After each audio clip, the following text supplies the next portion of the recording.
very, very interesting. Throughout my era here at Booker T, and I believe yours also, you very rarely have a situation where our Hornets take the field and we're an underdog, okay? So tonight in the Tulsa World Rankings, Dell City comes in at number 3 in Division 6A2, whereas Booker T comes in at number 5. I can only remember one instance here at S.C. Williams where Booker T was an underdog, and that was, I believe, 1989 when another team from the Oklahoma City area with the familiar name of K.O. Gundy brought the Midwest City Bombers here, the higher-ranked team in a playoff game, and Booker T was victorious. So for me, it's always interesting for us to be the underdog at home. Right. Yeah, no, it doesn't happen much. I can speak to one certainly in my time here, in the playoffs against Carl Albert, when they're running off 4 or 5 straight state championships and had to come here for a second-round playoff game. Luckily, that one turned out all right for us, and we're able to get the W and move on. But, no, it's rare that we're an underdog. I looked in the Oklahoman this morning and saw they had a 27-21 Dell City victory as their prediction. Wow. For tonight. So, but, I think it's close. I think we're looking at a one-score game. One thing you mentioned too, it's not often that we get teams that can match the speed that we traditionally offer, and I think they've got their match. They're going to get all the speed they want on the other side of the ball as well. So it's going to be fun. It is. Well, Hornet fans, this is week 2. Actually, technically, it's week 1. Last week's win over Southmore was week 0. As Kirk was saying, Dell City has not played a game yet this season. This is their first game. Now, Dell City has participated in 2 scrimmages against Moore and, let's see, they had a scrimmage. I've got it right here. They had a scrimmage versus Moore and Mustang. So for Coach Jonathan Brown in his second game, he's going against an opponent that he really doesn't have game film on. He's only got some scrimmage film. And I'll throw this one to you, Kirk. Dell City comes into this game with a brand new quarterback. Number 2, senior Jacoby Smith, their quarterback, was their starting running back last year. Oh, okay. So you can expect to have an athlete that can run, but from what I'm hearing, he's a type of player that can throw the ball also, and he's got a huge target of number 7, wide receiver Sherrod Davis. So we've got a lot to set up. We'll go for it and get through it for everybody. Looks like we've got the Eagles about to kick off. The Hornets are going to receive. They're on the north end zone. Our offense, if they take the field, will be headed south towards the Nathan East Harris Fieldhouse. So let's go, Hornet fans. Buckle up that headgear, put in your mouthpiece. Let's play some footballs. We got short kick? Yeah, it's a popped-up pooch kick. Booker T is going to be able to field it correctly and take possession. That's Deion McKinney Jr., the 10th grader that fielded the ball. That could have been interesting, Kirk, right off the bat. Yeah, that was definitely not expected. That was a dangerous ball. Anytime you let the kickoff bounce like that, you can really be in trouble. But luckily, we were able to get on it. He made the smart play. Didn't try to pick it up. Just fall on the ball, and let's just get the offense on the field. Absolutely. Let's go. Absolutely. We got the band playing. We got kickoff done. It's time to go. So we've got quarterback Lathan Boone once again in the pistol formation. One running back behind him. That's Jaden Carroll, the sophomore. Gentry Williams is in motion, fake to him, but Carroll takes the carry on a little inside give. He gets a few.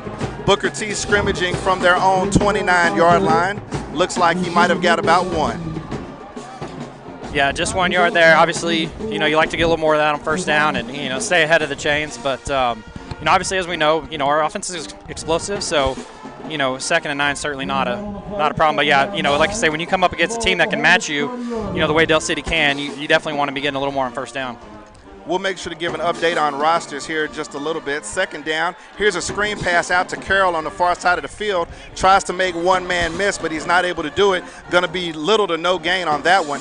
Now, got some background information. The Dell City defense goes affectionately for them by the name of the Code Red. This Code Red defense, Hornet fans, is fast, it's athletic, it's big, and it's physical.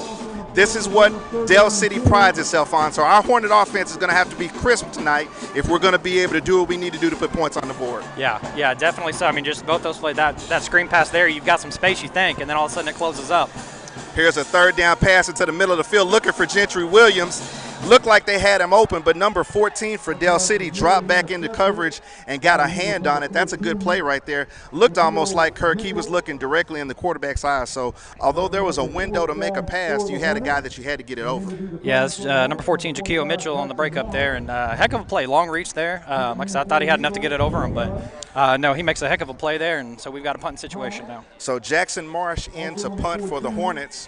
One of the things that Coach Jonathan Brown was emphasizing this week was special teams. It is the third part of the game. It's called special teams.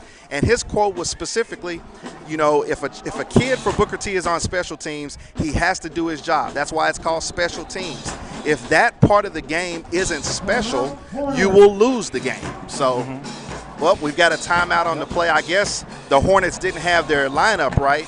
So, Kirk, let's get a little bit deeper into our opponent tonight before we dig into our team. Obviously, the big man on campus for Del City is number 6, defensive back, do-everything guy, Donovan Stevens. He committed to Oklahoma State on August the 9th. He's 6 foot, 205 pounds. We're talking about a kid that can run. He's physical. He models his games after Deion Sanders and Ray Lewis, you know. Okay. So, you know, and one of the big things about it, he's a good kid. Yeah, you're right, and you know, that's one of the things you'll see. You know, I think we've already seen on this first drive, but we've seen him in the secondary. We've seen him closer to the line of scrimmage. So, I mean, you're definitely going to probably see him line up all over the field. And, you know, you say that about being a good kid, and you mentioned committing to Oklahoma State, and obviously, you know, Mike Gundy's got a culture there that, you know, he looks for in certain players. You know, make them fit that. What's the – you know, football's important to him is one of his favorite quotes, and loves his mama. Yes, sir. His other favorite quote. So, yeah, I mean, typically you get a kid committed to Oklahoma State, you can hear they're probably going to be a pretty good kid overall. So the Hornets, number 45, Jackson Marsh, gets the punt away.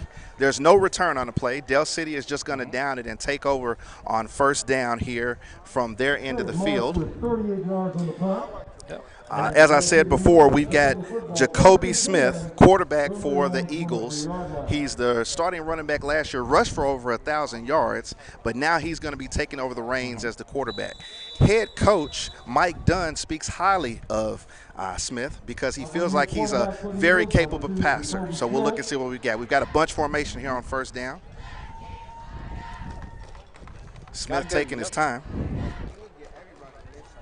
Smith takes a snap. It's going to be the student body going to his left. He's coming this way, but it looks like he's taken down by a swarm of Hornets. That's a good play by the Hornet defense. And the thing that I told the fans last week, Kirk, our team, as usual, traditionally, I'll use that word, is based on speed. And that speed getting to the football. Yeah, absolutely. Like I say, because you know, they're not slow on the other side, right? And they get, you know, he got the edge, but luckily we were able to get him down for just a 2-yard gain. So got a good punt there and a good bounce on that punt as well, which is nice because, you know, really weren't in great field position. You get a bad punt there and, you know, give them great field position, and, you know, that can be tough to overcome. So good punt, you know, getting them inside their own 25. And now something to look for here, Hornet fans, on second down is the matchup at the far side of the field. Number 10, Kawan Parker versus number 7, Shara Davis, as the Eagles once again try to test the middle of that Hornet defense on a quick running play, but looks like they didn't get anything else.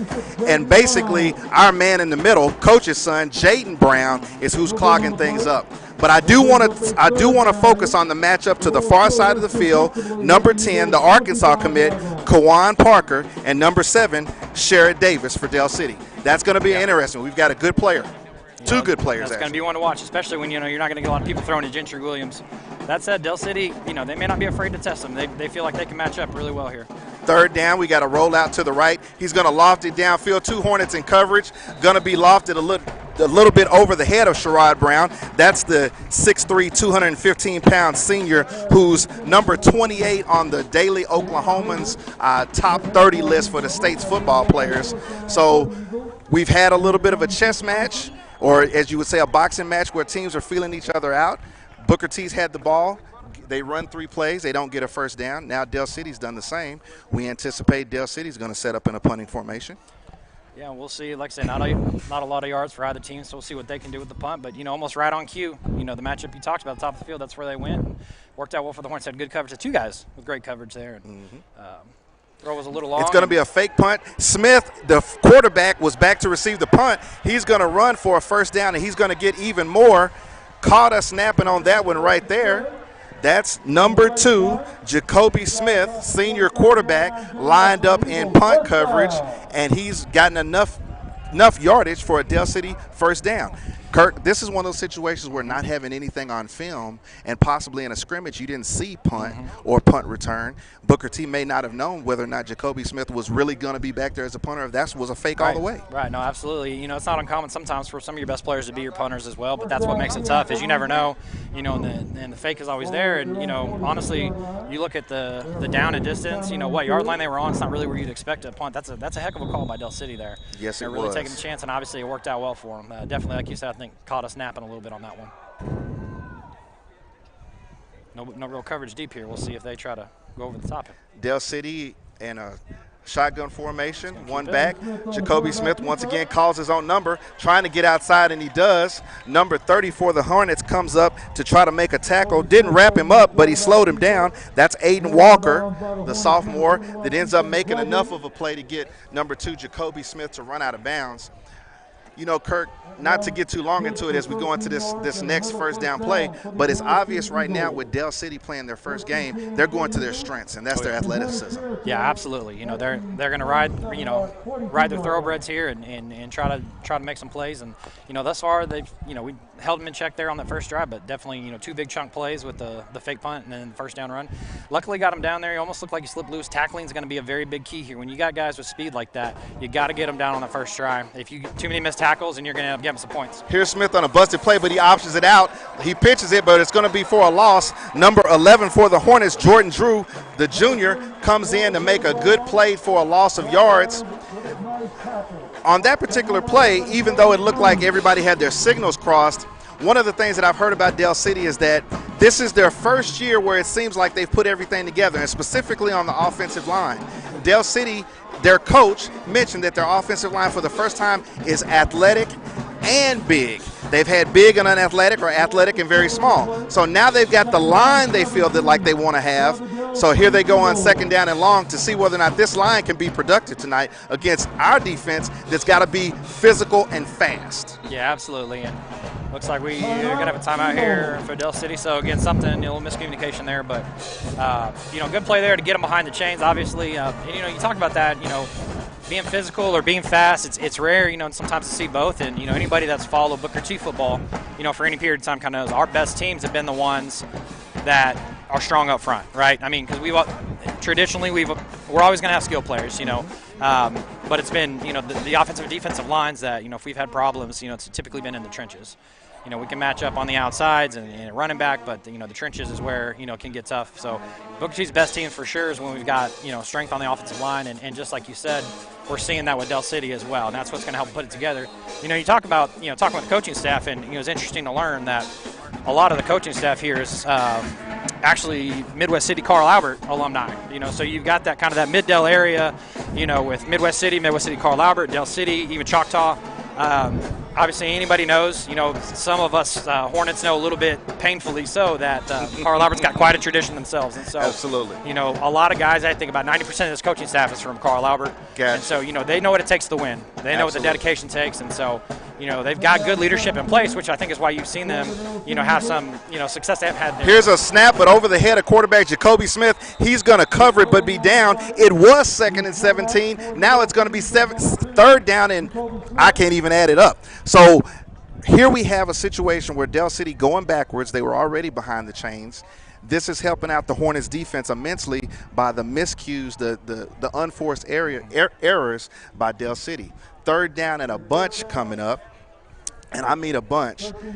Now the Hornets have to be wary of exactly what Del City wants to do. Jacoby Smith has already shown that he's able to run the ball, so we can't allow Del City to get into a passing formation and then let him run and get a big chunk of yardage. You want to be a little bit conservative, given how far they have to go, but you can't be too soft, particularly the way he can run.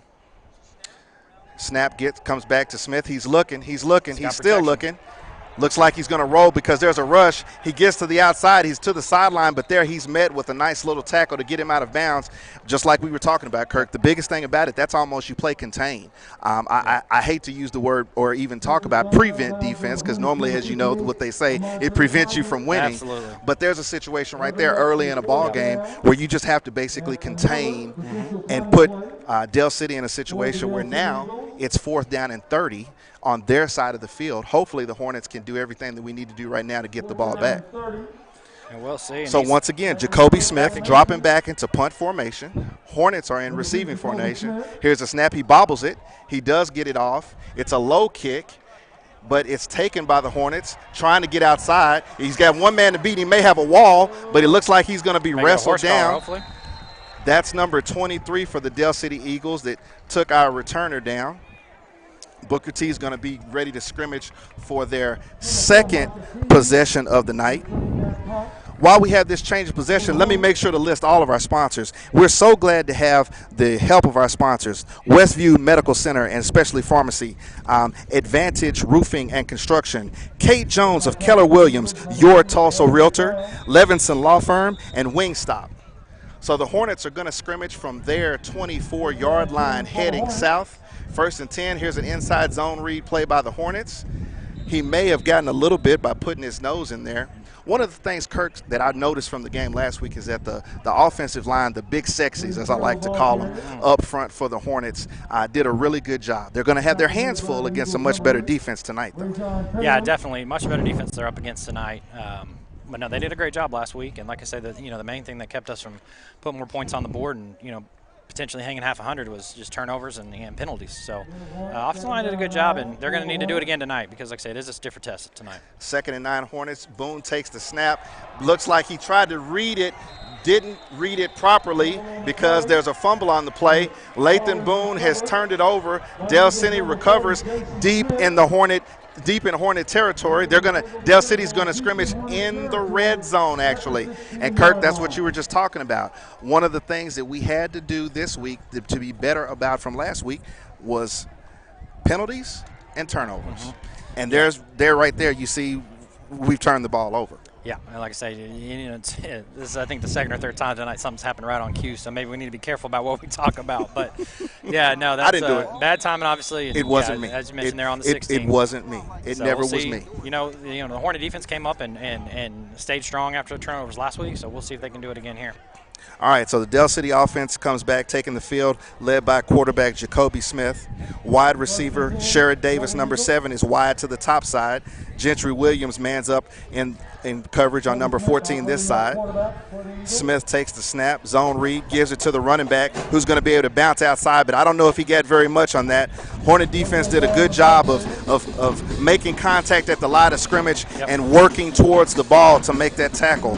So it wasn't much that he was able to get on that first down play. He did a good job of getting a couple of yards after contact there. It looked like we maybe could have had him, closer to the line of scrimmage, but, running back did a great job to fight through and pick up a few extra yards. So, yeah, you're looking at about a 2nd and 6 here.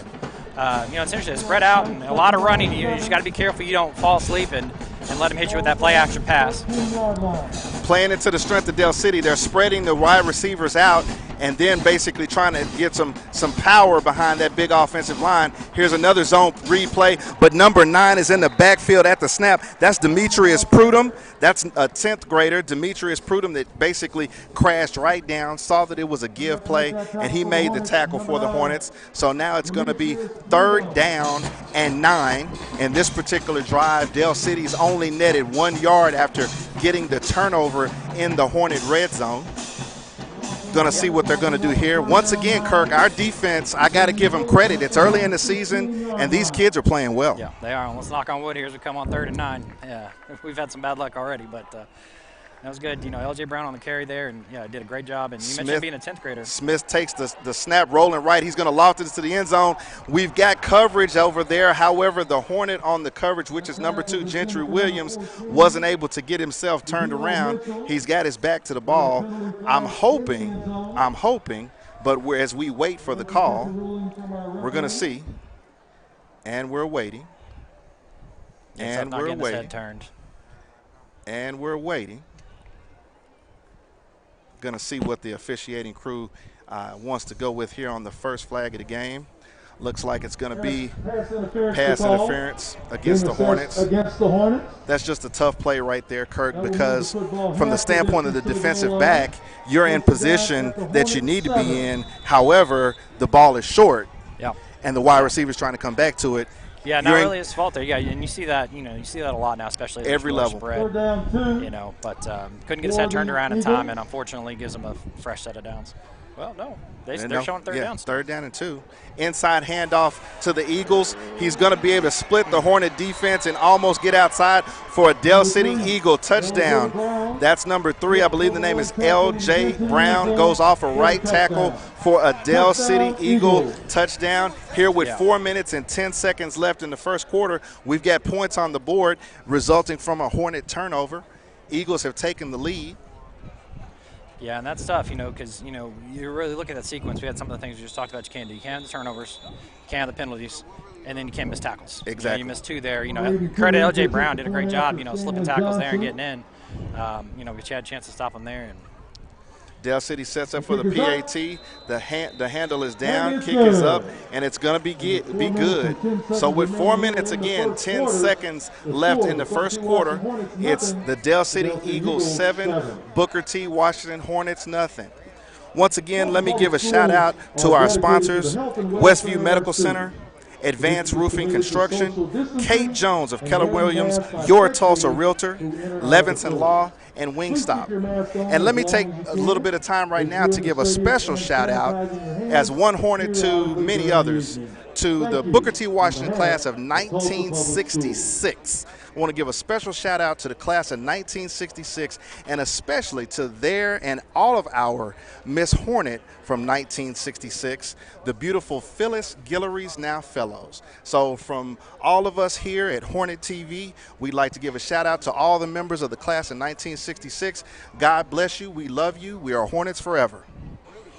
Well, Kirk, we're down.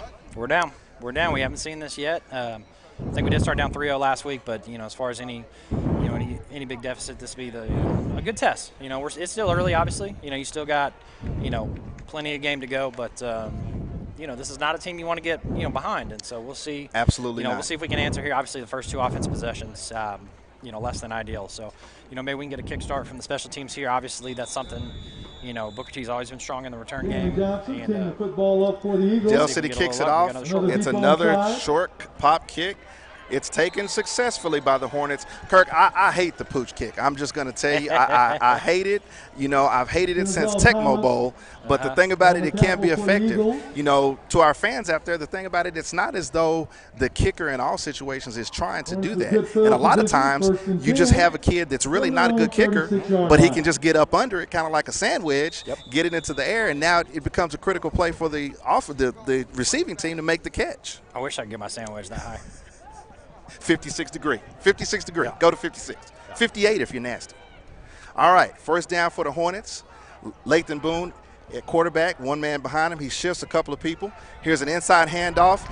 Good run there by number 29, Jaden Carroll. Jaden Carroll has proven himself over a game and almost a quarter to be a workhorse back. I've been impressed with this young man. Not so much that he's basically making, eye-opening plays, but he's consistent. He's moving the chains. He's getting positive yards. I always heard if you get 3 on first, 3 on second, 3 on third, you can fall for a yard. No, absolutely, and he had a good game last week, and he's going to be needed here today for sure. Like I said, it's the biggest 7-yard gain. It's the best we've had all day. So we've got a stoppage of play. We're not surprised here. Del City, okay, so that's 2 timeouts they've had to use already. Absolutely. So Del City has taken 2 timeouts. That could shape up to be something. I'll take a little bit of time right now to talk about our head coach in his first year coming off of his first win, Coach Jonathan Brown. Kirk and I, we've been talking a lot about the things he talked about that needed to be corrected, which was penalties and turnovers.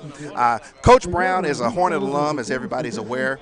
He's been here at Booker T for a number of years, coaching the defense, and right now he's still calling the defensive plays and signaling the plays in. So I heard Coach Brown say that, as the years go on, he's going to have to sit back and delegate a little bit. But right now he is deeply in tune to what we're doing on defense, and I think it shows. Yeah, absolutely. Like I said, the defense has been strong thus far, and when you're a first-year head coach like this, there's some that delegate right away, but it's hard to give up that control. You want to make an impression, put your stamp on things, and you kind of learn as you go. And like I say, maybe something where he keeps doing it.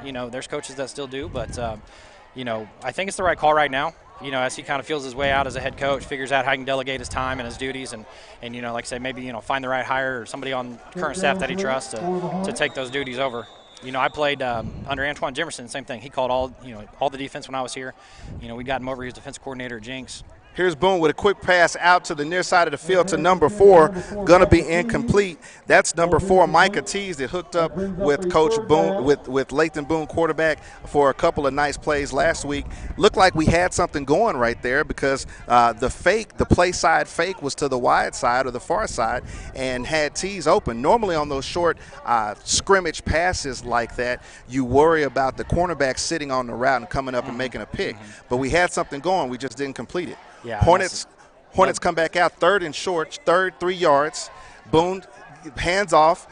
Carroll's going to try to get outside. He's trying to get that first down. He sticks his head down, just head and shoulder down, and gets a first down.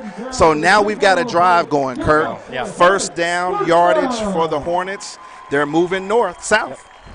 Yeah, absolutely. And, touch back on the prior drive, just, the drops, again, like missed tackles, penalties, turnovers. You can't have those, you're going to need to get done. Now, they're spotting a 4th and short here. It didn't look like from here, but, again, we're on the other side of the field, so I don't know. I guess we'll have to take their word for it. But Kirk, I've got my glasses on, and I saw him get past the pylon, but that's okay. I thought the same thing. But, that's all right. It's early for the refs, too. Something that came up on that play is just, the effort to get into the outside and get the edge. Again, Booker T, typically we're going to get the edge a lot of time. Del City, again, they showed that defensive speed and the fact that, they can race to the edge as well. And we got a timeout, and I don't know if it's not just for JB to give the refs an earful. Like I said, that spot's questionable at best.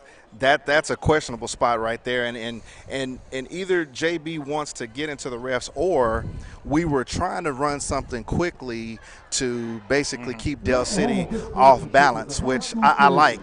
And I like that because, as everybody knows, due to COVID-19, Booker T this year was not able to have a spring practice.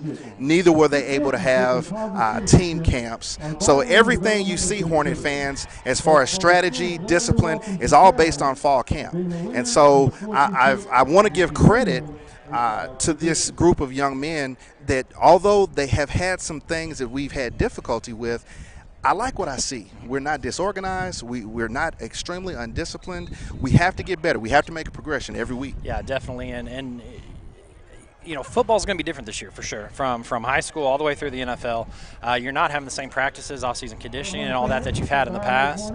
Most colleges got their spring practices cut short. So we'll see what we can do on short. But yeah, it's going to be a feeling out process this year. Boone under center with a fullback and a tailback.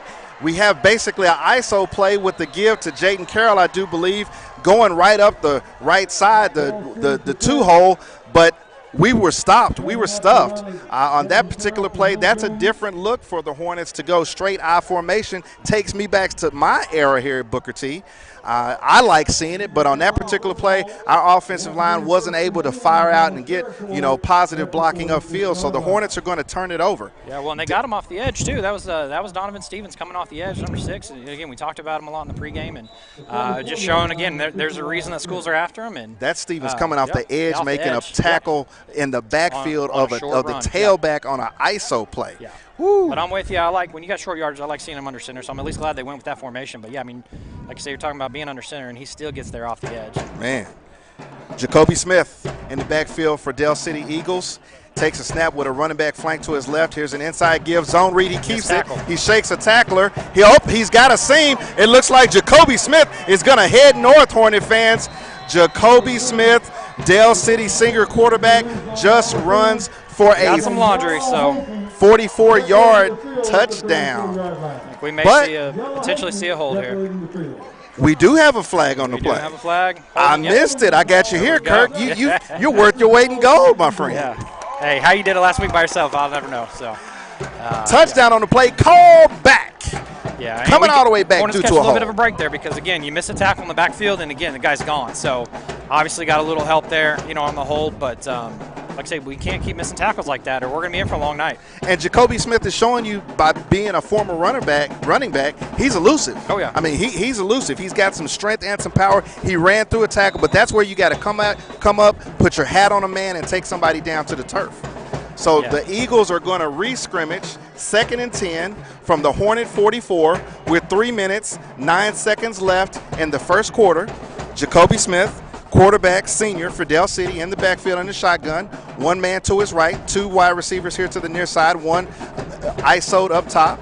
Takes a snap, zone read. He's going to run it to the other side. He gives a stiff arm. He's still stiff arming. He gets the corner. He's going to get a little positive yardage. That's number 15, Ahmad Scott, senior Ahmad Scott for the Hornets, who came up to attempt to make the tackle. But once again, Jacoby Smith, quarterback, showing that running back ability. I mean, he held a man off. Yeah, absolutely. I mean, he's definitely running like a running back. A lot of these plays are just designed, basically just quarterback keepers. And yeah, I mean, you're showing you the stiff arm there. You had a chance to get him down for about a 5-yard loss, and he turns it into a 5-yard gain. So, like I say, he's going to be a handle all night. He's going to be a load all night, and yes, he and is. The Hornets are going to have to, play smart, sound football, and again, make tackles, get the right gaps. But it's going to be a tough test.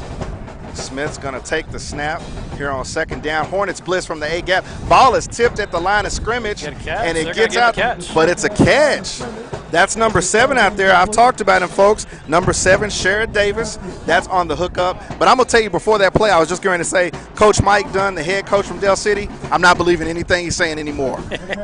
All this stuff about Jacoby Smith being a passer, that's a bunch of malarkey. Jacoby Smith is a running back. Yeah, that's lining up behind the center. And he's going to run first. So, Hornets, we've got somebody to handle tonight. Here it is. 1st and 10, ball on the Hornet 33. Del City Eagles, we're late in the first quarter. Smith takes the snap, zone read, hands it to number 3, who tries to bounce outside. But we've got a few Hornets there to snuff that out and come up and make the tackle. Tackle made on that play by number 20, Jonathan Ingram, a senior from the linebacker position. And that's the thing for us, Kirk. We've got to use our speed. We've got to be disciplined and sound in what we do. I've noticed that we've been running a lot of these A-gap blitzes, letting linebackers get downhill. And that's because of the man in the middle, number 56, Jaden Brown. Yeah, absolutely. And like I said, you talk about it there too. Sound football, wrapping up. Getting them, not letting them set the edge on you. And yeah, definitely, when you got somebody like Jaden Brown in the middle that can disrupt things, it does make it easier on the rest of the team. But like I say, we've seen so far that he can slip out of things. We got a wide receiver screen. He's going to get in the middle of the field. Looked like he had a convoy going, but he's taken down because of our Hornet speed. The pass is complete from Jacoby Smith to Sherrod Davis. It was 3rd and 14 when the ball was snapped. He's going to get positive yardage, but not enough for a first down. So here we are, 3rd down, about 6. What do you say, Kurt? Yep. Yeah, I say we got about 3rd and 6, maybe 3rd and 7. Hornets right. You got that 2nd down. That's a good job by Del City. You get them in negative yardage, 2nd and long, and they get a good gain to make it a manageable 3rd down here. And again, they're probably in 4-down territory as well. Jacoby Smith, quarterback in the shotgun, takes a snap, has to jump for it. He's looking, but he's rolling. He's rolling because he's running. He gets outside. He tries to give the dead leg and then ran out of bounds on the sideline. I think he's going to have enough yardage for the first down. Let's check to see. Hey, but we got a yellow flag. Kirk, you are the man. Penalty flags again. I think we got 72 on Del City with a hold. Which should bring that back. That is correct. It's going to be the call of holding on Del City. That's going to walk them back, Hornet fans. We need everything we can get to stop this drive by the Del City Eagles, as we're with 54 seconds left in the first quarter. Hornets down. No score for the Hornets with 7 points up on the board for the Del City Eagles. Yeah, however, you got to take advantage here of these Del City mistakes, these penalties. They took advantage of ours, and we got to do the same thing. We got to get a stop and get off the field. Smith takes the snap with the running back in the dot in the pistol formation. It's a check with me. He's going to try to see whether or not the Hornet defense is shifting or anything. Now he's got the play from the sidelines. Looks like he's going to be able to snap it. The play clock is under 10. Jacoby Smith calling the final signals. Now he's got the running back flexed up beside him in the shotgun. He's going to take the snap. It's high once again. He's looking left, but going over the middle. And almost picked off. We had a Hornet break on the ball. Once again, that's number 15, Ahmad Scott, broke on the ball beautifully, Kirk, and we still should have been talking about how fast he was running.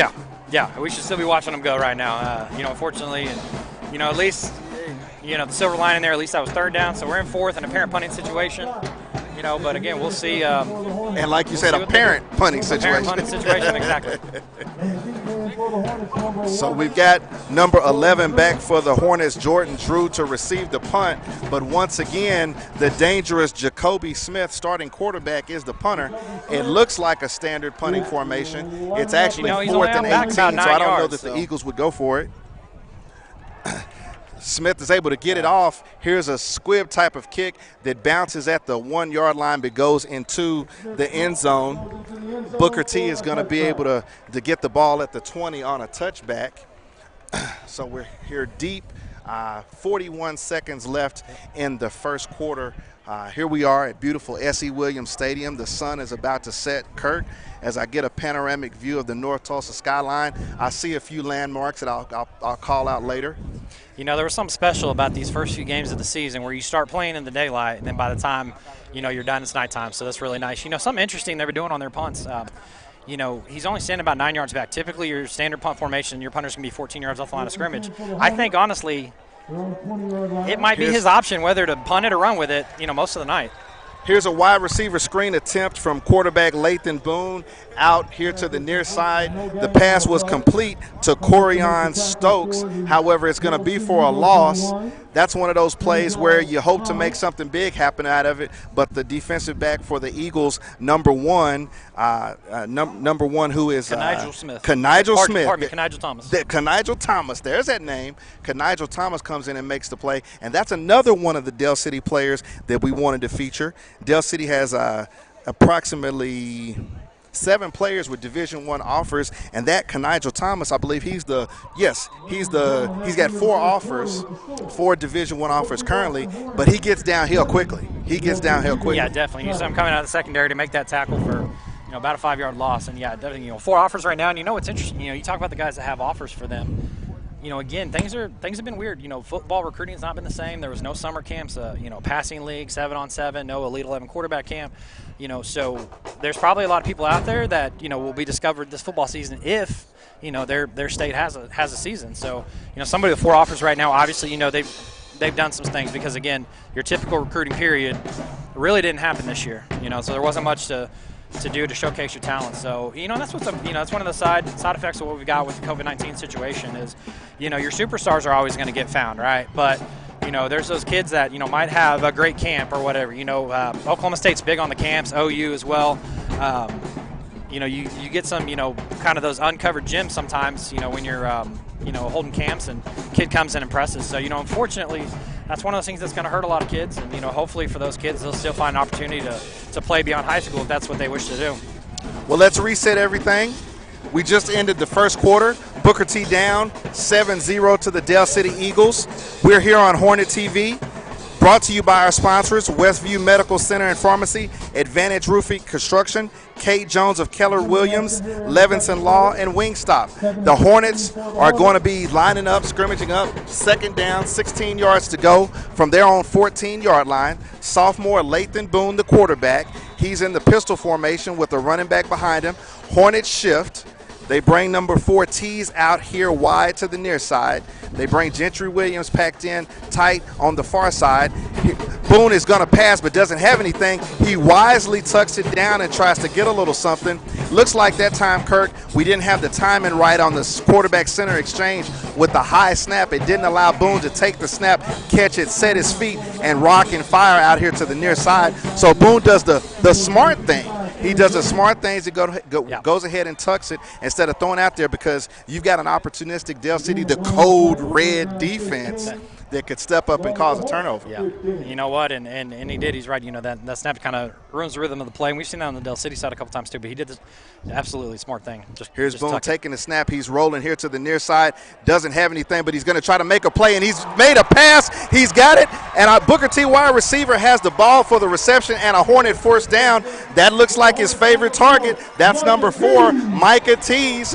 First down, Hornets. The Hornets are on the drive. As things were looking a little bit dark, we've brought ourselves into the light. The Hornets are now in business, sitting just a shade on the other side of the 50-yard line, headed north.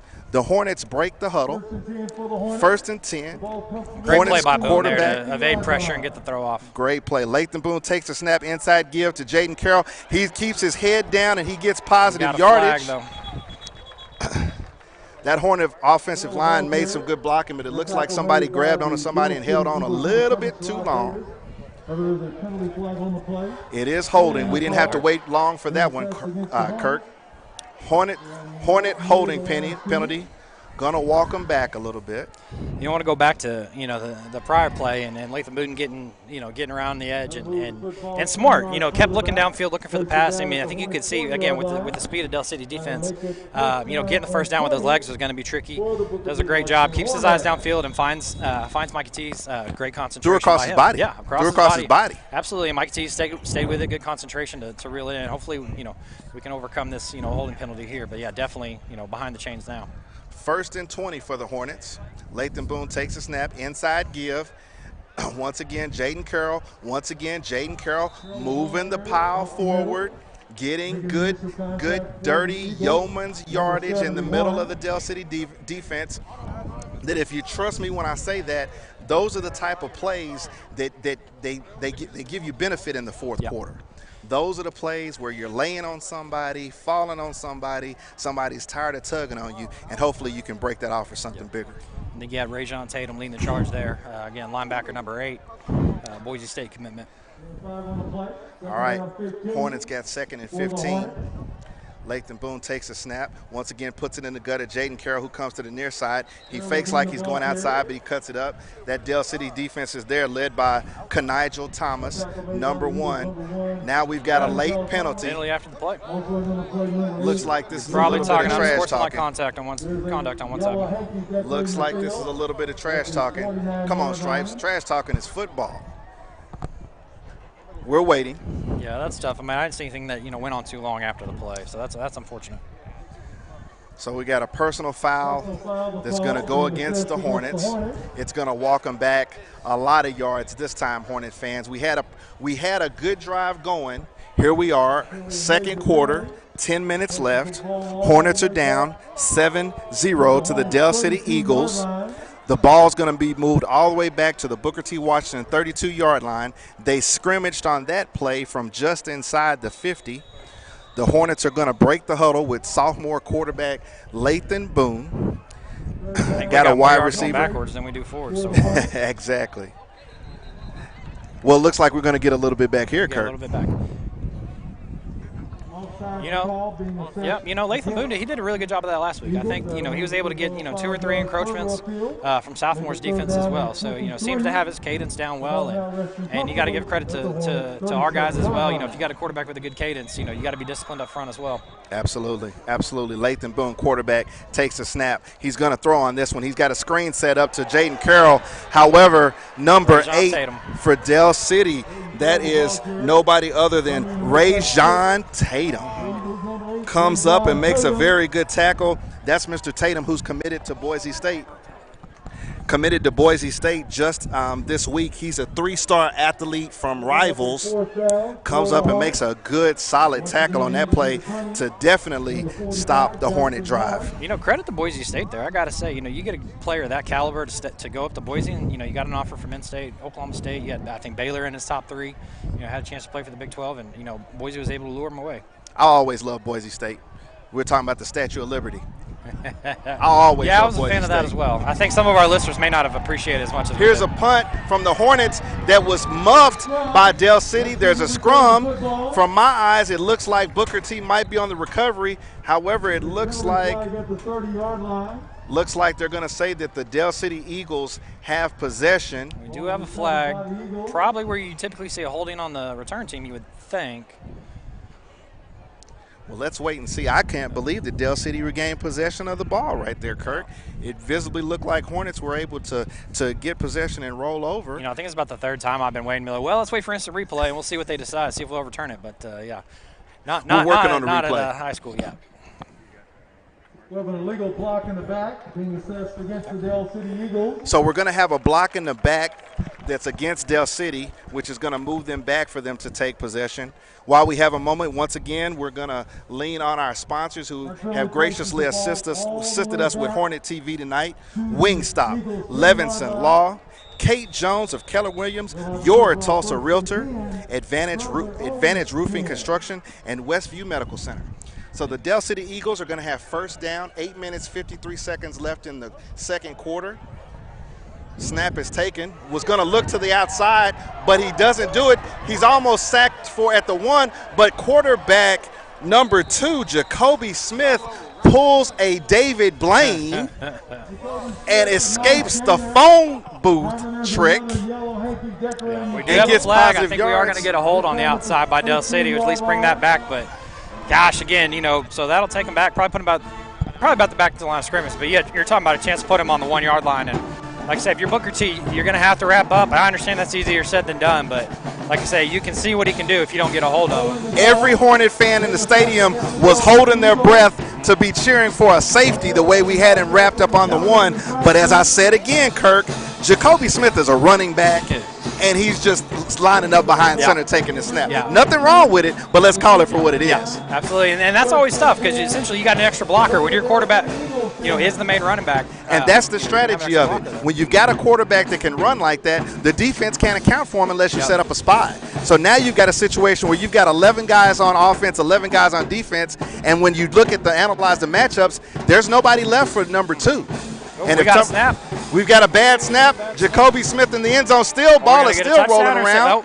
It falls out the back of the end zone, so we know it's a tough touchback. The Hornet defense, that's a safety. The Hornet defense has held and given us a safety.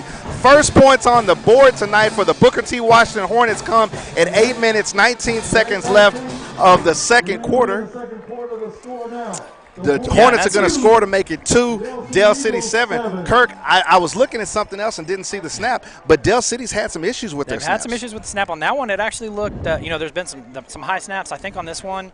Again, without the benefit of replay, I think maybe snap before the quarterback was ready for it. And so, obviously, it would have been great if we could have fallen on that, got a touchdown, try to tie this thing up. But, we'll take the 2 and get the ball back. And like I said, we got a little bit of momentum on offense, but the penalties just, killed the drive. A fortuitous bounce in the Hornet favor. That's my Booker T. Washington, Paul Dykes English class education coming right through. A fortuitous bounce puts the Hornets on the board. Now it's time for Coach Jonathan Brown to rally his team to get some momentum out of this. Yeah. We've seen in a quarter and almost a half now, Del City, I hate to say it, has been the more physical team because they've been able to control the line of scrimmage, and in essence, they're able to do what they want to do offensively. We haven't really got in sync right now on offense as far as what we want to do with all the weapons that we have. Yeah, absolutely. It seems like every time we get momentum, we end up getting a penalty or two as drive killers.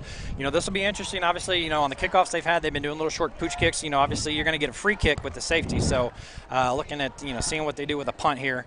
Again, Jacoby Smith has been the punter, thus far, and we'll see if he's the one that does it here. But, hopefully maybe now you can get something a little bit deeper and, see if we can't, bust something loose. Obviously we've, again, been known for having some great return specialists and, special teams. And so it's time for this Hornet offense to get the train hooked up and the locomotive moving and use some of our speed and talent to do what we need to do to get into the end zone. So it's a free kick, but Del City is going to go ahead and kick it traditional style. Another pop-up kick. It's basically received by the Hornets there in the middle of the field, going to be wrestled down at about the 44-yard line of Del City. So Booker T is going to be able to scrimmage in Del City territory. Let's set it up. It's 8 minutes, 15 seconds left in the second quarter. Really and truly, it's time for the Hornets to kick it in gear. It's time for us to utilize some of the talent that we have. But we're going up against a stout, cold red defense of the Del City Eagles. Yeah, and they've lived up to the name so far. Typically it's always fun to kind of make fun of nicknames the teams give themselves, but I'd say theirs is well-deserved. Lathan Boone, the quarterback, takes the snap. He's going to throw it to the wide side of the field. It's a reception. Looks like we're going to have enough yardage for a first down. The ball thrown up there to number 1 for the Hornets. That's Jalen Teague. The reception from Lathan Boone to Jalen Teague. So now we've got positive first down yardage. The Hornets are on the move to the north. looking for them to matriculate the ball down the field and finally get into the end zone, as the Hornets are currently losing down 7-2.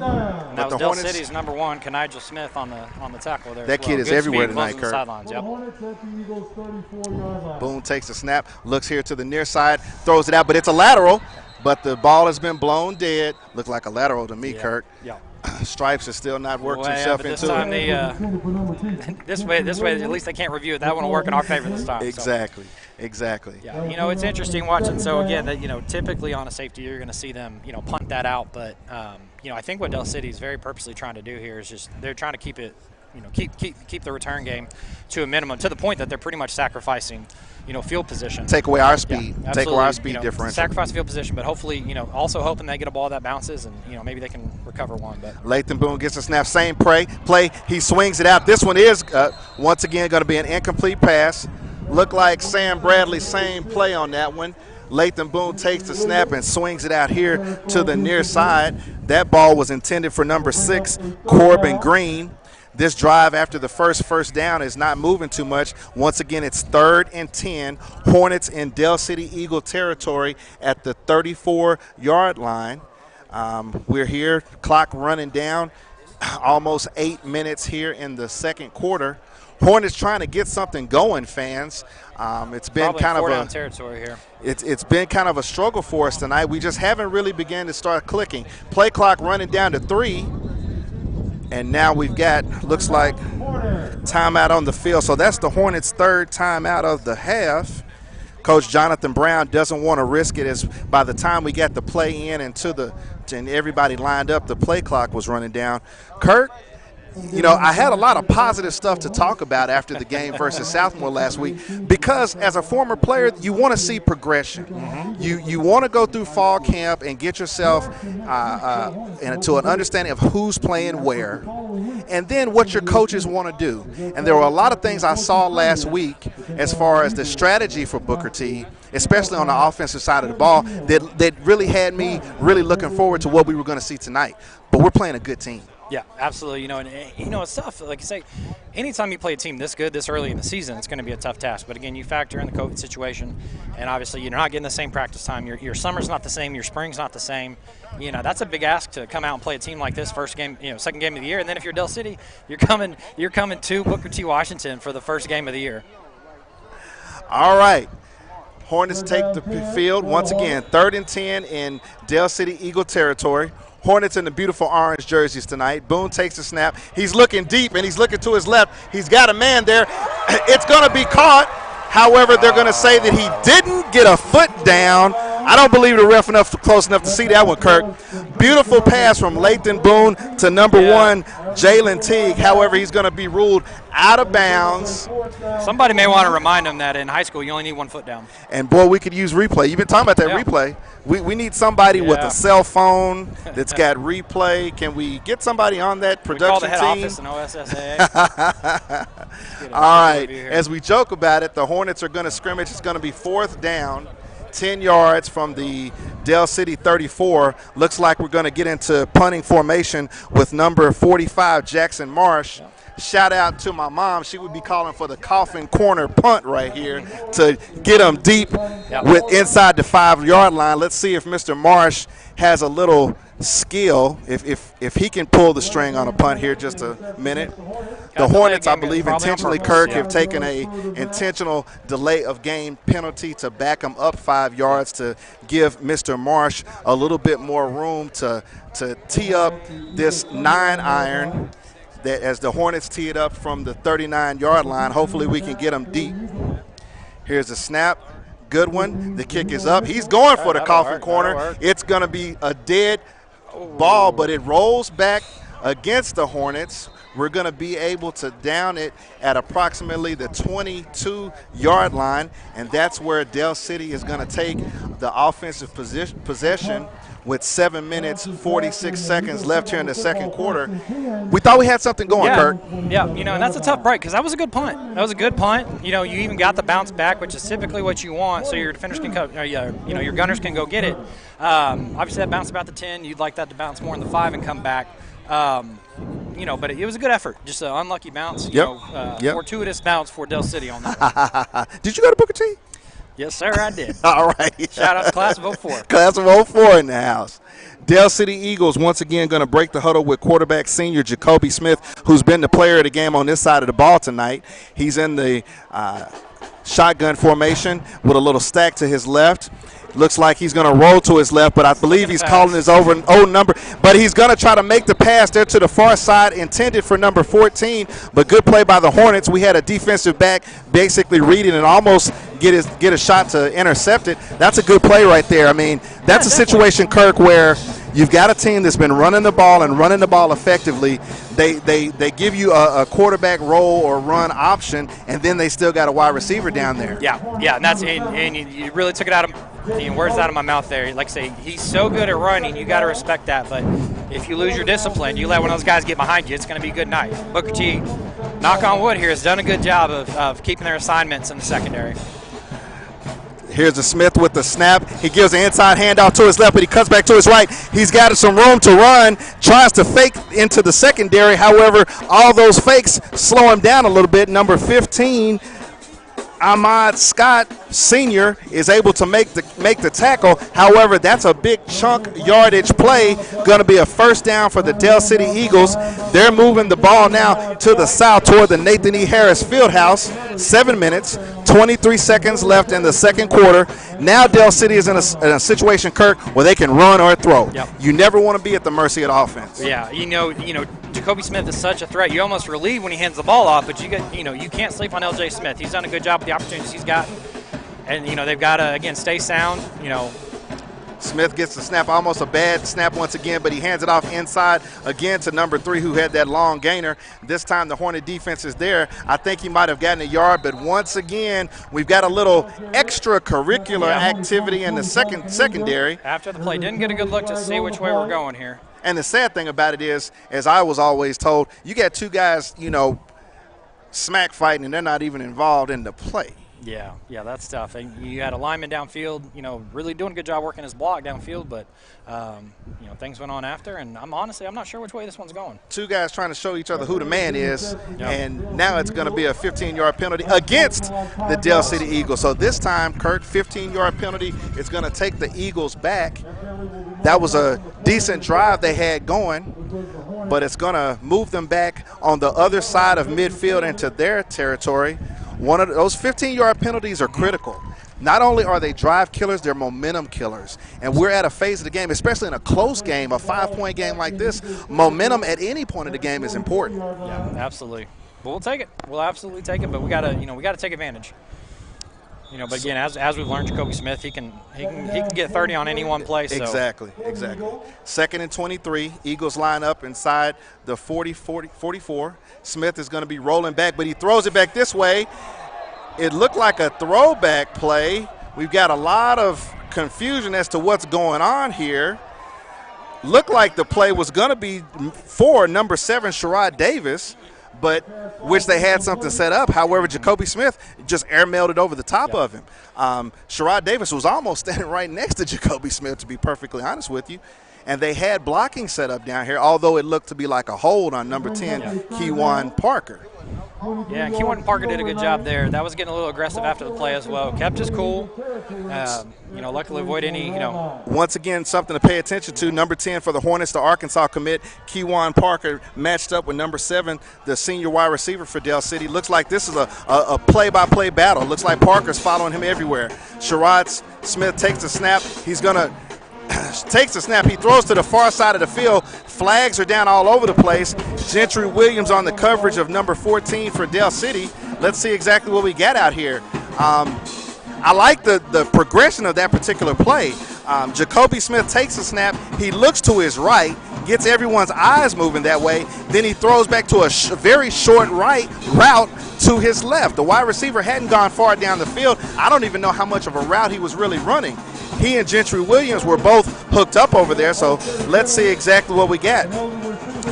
So offsetting, replay down. That's kind of unlucky. They called us for holding on defense, but honestly, I think their receiver was engaged with our DB, and when they threw the ball, then obviously they're still locked up. I don't know that that was necessarily on us. But you get the illegal man downfield to kind of offset it at least. And so we got 3rd down and long, and like I say, the Hornets need to go ahead and get a stop here. And this is what we need to have. The Hornets have got the Dell City Eagles way behind the chains once again. 3rd down, 23 from their 44-yard line. 6 minutes, 40 seconds left in the half. Quarterback Jacoby Smith is getting the signals from the Dell City sideline. He's coming to the line of scrimmage and getting everybody set. He's got 3 wide receivers to the far side of the field. Hornets are in a 4-2 a defensive front. Smith looks, but now he's going to keep it. He's going to be able to split the defense right there and get to the outside, but he's going to be taken out of bounds. It's close, but I don't know if he's got 1st down yardage. There's just another situation where you basically spread them out and run the other way, Kurt. Yeah, definitely. It worked well there. The Dell City offensive line did a good job to cover up their men and give them some room. And a good job there by Jacoby Smith. They've got a manageable 4th down here, so again, we'll see what they do. Again, Jacoby Smith is the punter. Looks like they're not even lining up. They're going for it. Yeah, they're going for it for sure. So no it's question on what they're doing at least. 4th and 7 in Hornet territory. Dell City Eagles are going to go for it. Senior quarterback Jacoby Smith in the shotgun formation. Looks almost like the same formation where he may run here to the near side. He takes the snap. He throws it up. It's going to be short. Almost an opportunity for an interception there by number 11, Jordan Drew. Nobody fooled by the Hornets on that play. No, they did. Again, the secondary doing a great job, good discipline, and actually, it's actually a little better he doesn't catch that, because he was on the ground. Exactly. We're going to get about 20 more yards out of that just from the turnover on downs. Exactly. So the Hornets hold on downs. We're creeping into the winning time of the 2nd quarter. Hornets are going to take possession at their 40-yard line, a manageable place to get the football. Hornets down by 5, 2-7 to the Dell City Eagles. They break the huddle. Quarterback number 5, Lathan Boone, in the pistol formation. We've got the play called dead. I think maybe timeout. Could be. Look like the official on the far side, maybe. Timeout. Yeah, Dell timeout City. Dell City. So that should do it for them this half. So we've got a timeout by Dell City, and just give me a little bit of time once again to salute our sponsors for Hornet TV. Westview Medical Center, especially Westview Pharmacy, Advanced Roofing Construction, Kate Jones with Keller Williams, your Tulsa Realtor, Levinson Law, and Wingstop. Every time I say that, I'm thinking about lemon pepper every time it rolls off my lips. Kurt, it's been an entertaining and a tough first half. It's been very tough. It's been a very tough physical match. I also want to give a shout out to if anybody that's been paying attention, I think Booker T, they've really stepped up their fundraising this year. Big efforts. Kate Jones, who we mentioned for Keller Williams, has really done a good job spearheading the fundraising efforts. Mentioned to me she wanted us to give a shout out to a couple of fellow Hornets, Earl Thompson, class of 1988. I know that guy. And me too. Me too. And Aaron Campbell, class of 1994. Want to thank them for their generous donations to Hornet football. That is my brother. Let me say aloha to Brother Earl. Yeah, that donation came from far out. Yeah, Earl coached soccer here when I was here. So gotta love him. Gotta love the Booker T class of 1988. Very, very loyal Hornet. Hornets are going to have it 1st down and 10. Lathan Boone looks right, but he's going to keep it himself. Tries to get a little room to run. Had some alleys and lanes, but the Dell City Code Red defense is able to close him down quickly. Think he's going to have a loss on the play. And we got a flag. But we've got another flag on the play. Yeah, so again, shouting out to Earl Thompson, class of 88, and Aaron Campbell, class of 94. Thank you, gentlemen, both, for your very generous donations. And it's not too late. Hornet fans, if you want to donate, you can do so on Facebook. Like I say, there's been a big effort this year. There's been a lot of support thrown behind JB. There's something special. Booker T's a special place. We're not, we all know that. Absolutely. And so when you get an alum as the head coach, that's big. That makes a big difference. And so, no doubt that more than usual, we've got an extra support behind JB and his team. And, we all know the tradition here, and he's looking to continue that. Heck, he was a part of it.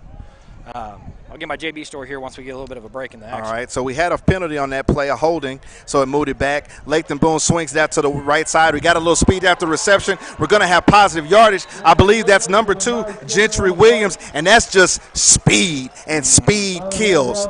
Play where the reception is to the wide side of the field, and Gentry Williams is able to turn the jet zone to about 4 and get good positive yardage. So we go from 1st and 21, not a 2nd and 5. The Hornets are looking to get something rolling here, headed north, trying to get into the end zone for the first time tonight. Quarterback, sophomore Lathan Boone takes a snap. He whips it out here to the near side. Number 1 has a reception, tries to hurdle a man, and he's got good positive yardage. Let's see what the spot is. Yeah, it's enough. I don't even need my glasses for this one, Kirk. This is going to be we don't know that for sure. This is going to be a Hornet first down. Once again, Hornets are matriculating the ball north with 5 minutes and 22 seconds left in the second quarter. Swings it to the wide side. Gentry Williams has it again. He gets to the pylon.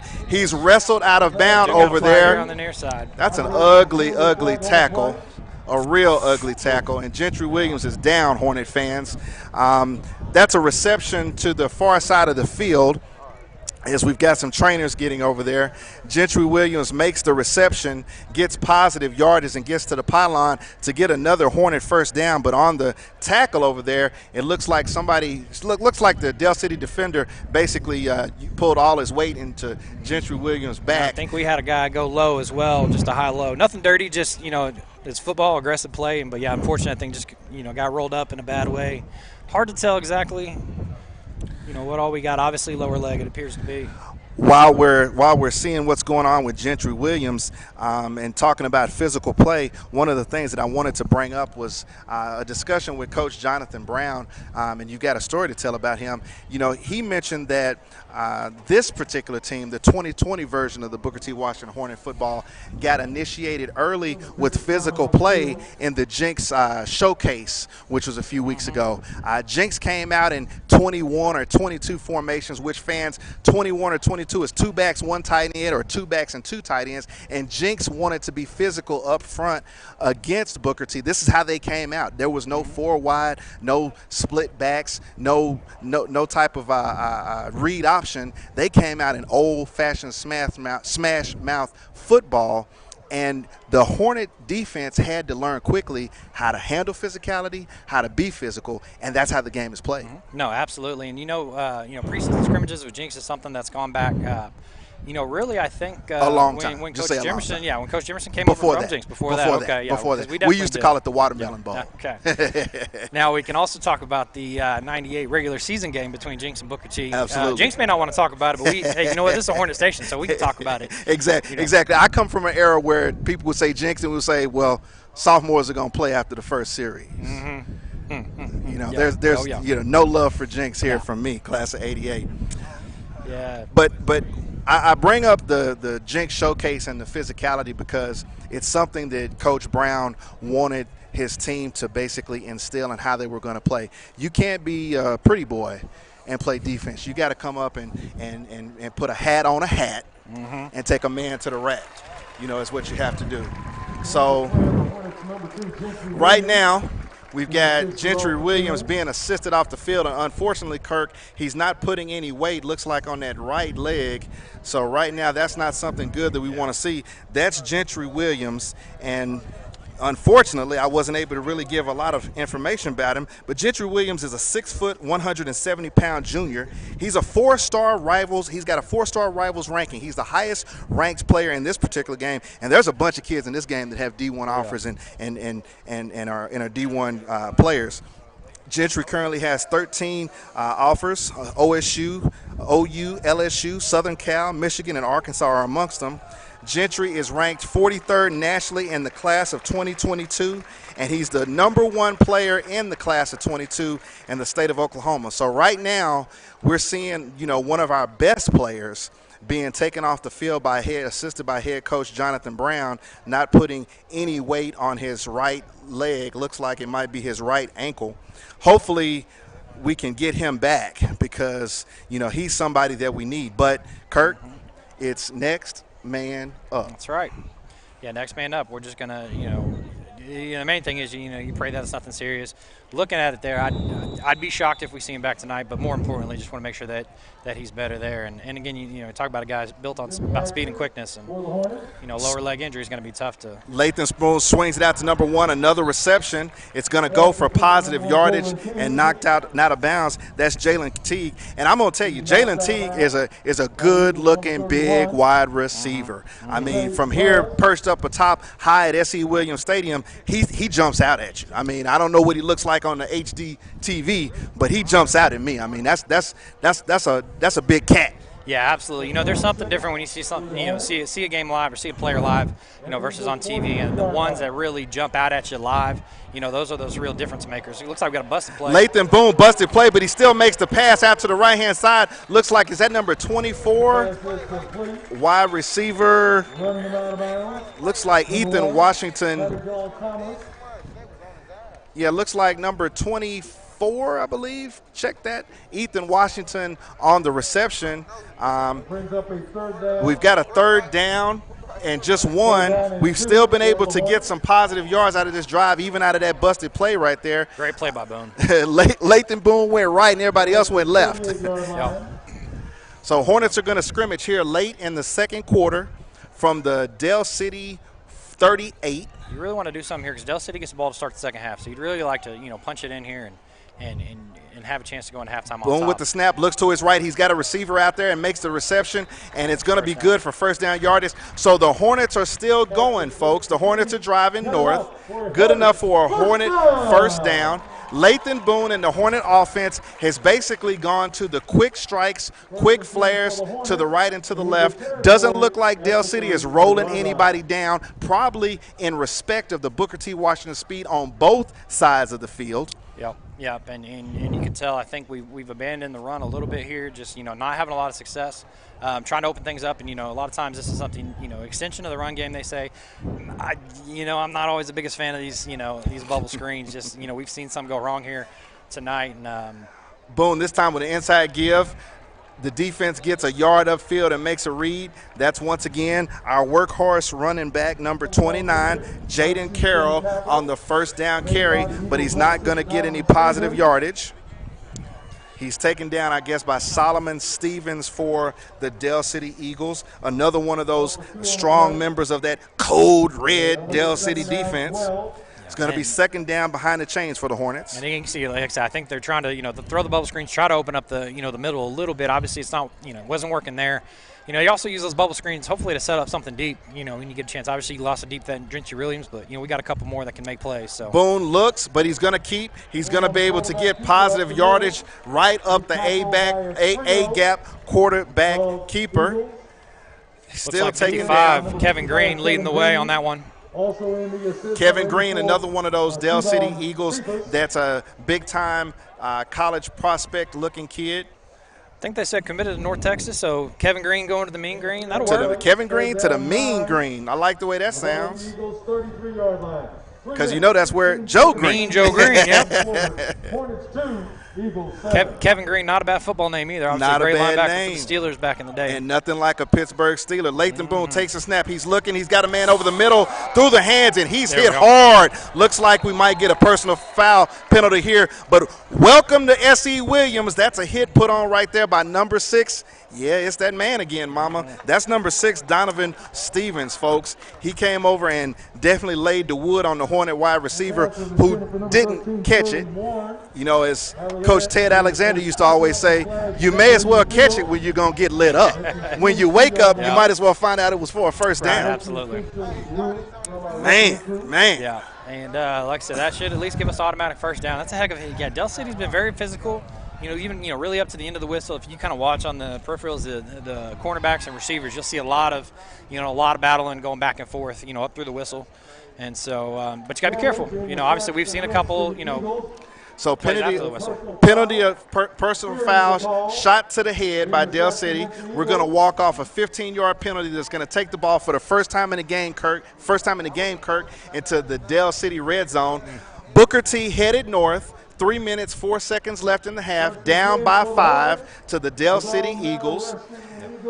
You really got to capitalize here. Yeah. Really got to capitalize. Booker T is going to break the huddle from the 17, 18-yard line of Dell City. Lathan Boone, sophomore quarterback in the game. He's got a 4 wide receiver set, 1 back to his right. He's in the shotgun formation.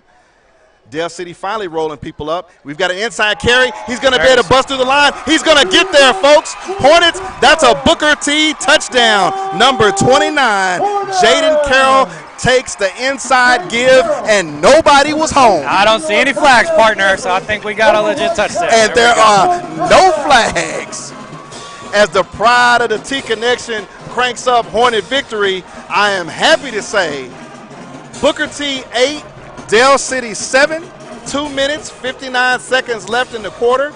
Booker T number 45, Jackson Marsh, setting up to attempt the PAT. The snap is back, the hold is down, the kick is up, and it's no good. It's wide right for my Florida State fans out there. But with 2 minutes, 59 seconds left in the half, the Booker T. Washington Hornets have taken their first lead of the evening, 8-7. Good drive by the Hornets. We were able to put some things together, take the benefit of a personal foul penalty on Donovan Stevens. It looks like we may be losing number 2, Gentry Williams, right now. But although we're losing probably our biggest threat, the Hornets did a great job, Kirk, of spreading the football around on the bubble screens right and left, making the Dell City defense have to come up because the defensive backs were sitting back, allowing us to make those receptions, but not to get anything deep. They were willing to sacrifice, 7, 8 yards and make a play.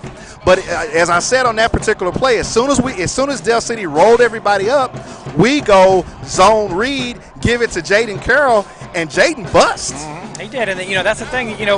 With the speed we've got, you just need a little bit of space. And, early on here, offensive line's had a little bit of trouble getting that space for us, but we got it there, and much, really both teams here. You get a crease, it doesn't take much for these athletes to just, let their athleticism do the rest. So I've been impressed with Jaden Carroll, as I said earlier, is that he's always getting positive yardage, but that time with one of those creases that he's been getting, he's able to be shifty enough, stick his foot in the ground, make one man miss, and he's to the house. Yep. So the Hornets kicking off to the north. Once this time we pop it up. The ball's going to hit down deep into Dell City territory, but it's going to bounce out of bounds for the requisite penalty. There's your downside to the pooch. Like I say, when it works, it can work effective, but it is risky, and that's, like you, not a big fan of it. Got to get one of those speedsters to cover that, At least there was definitely a chance. There was definitely a chance there, and the Dell City return man did it. He was wise there. That was a little close though, but he watched it go out and made sure stayed close. So close enough. Fortunate that'll put it to 35 and. Close enough for government work. So the Dell City Eagles are going to scrimmage from the 35-yard, their own 35-yard line.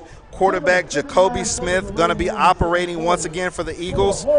We've got 1 wide receiver. Now we've got a man running onto the field, so he's going to have 4 wides, 2 split wide to the left, 2 split near to the right.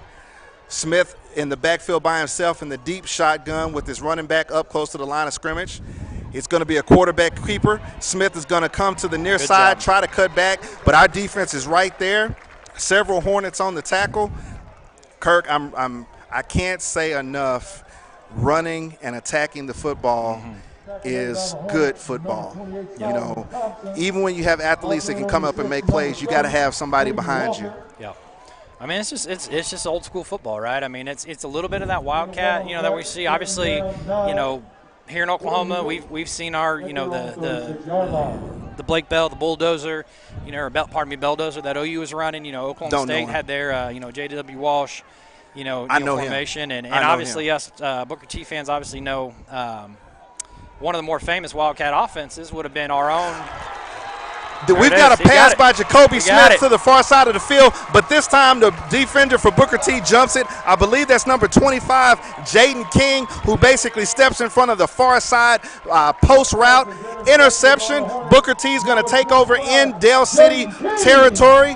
Once again, with 2 minutes and 9 seconds, the Hornets have the ball. Looks like we're going to try to punch it in once again. Lathan Boone, sophomore quarterback, is going to scrimmage from the 44-yard line, 1st and 10. Be interesting to see if they try to go deep here off the turnover.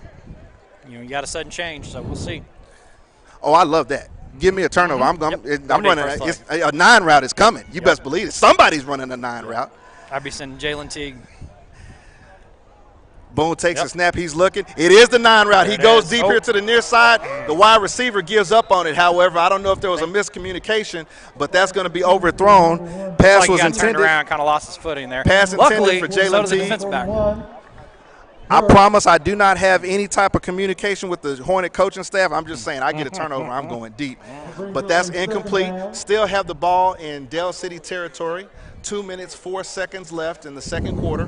Hornets up 8-7 over the Del City Eagles. That is the number 3 ranked Del City Eagles, nursing a little lead. And credit to this, like I said, this coaching staff at Del City. Again, you're not talking about a traditional power. Again, there's been some great football in the Mid-Del area, but most of that you've seen has been Carl Albert, Midwest City Bombers.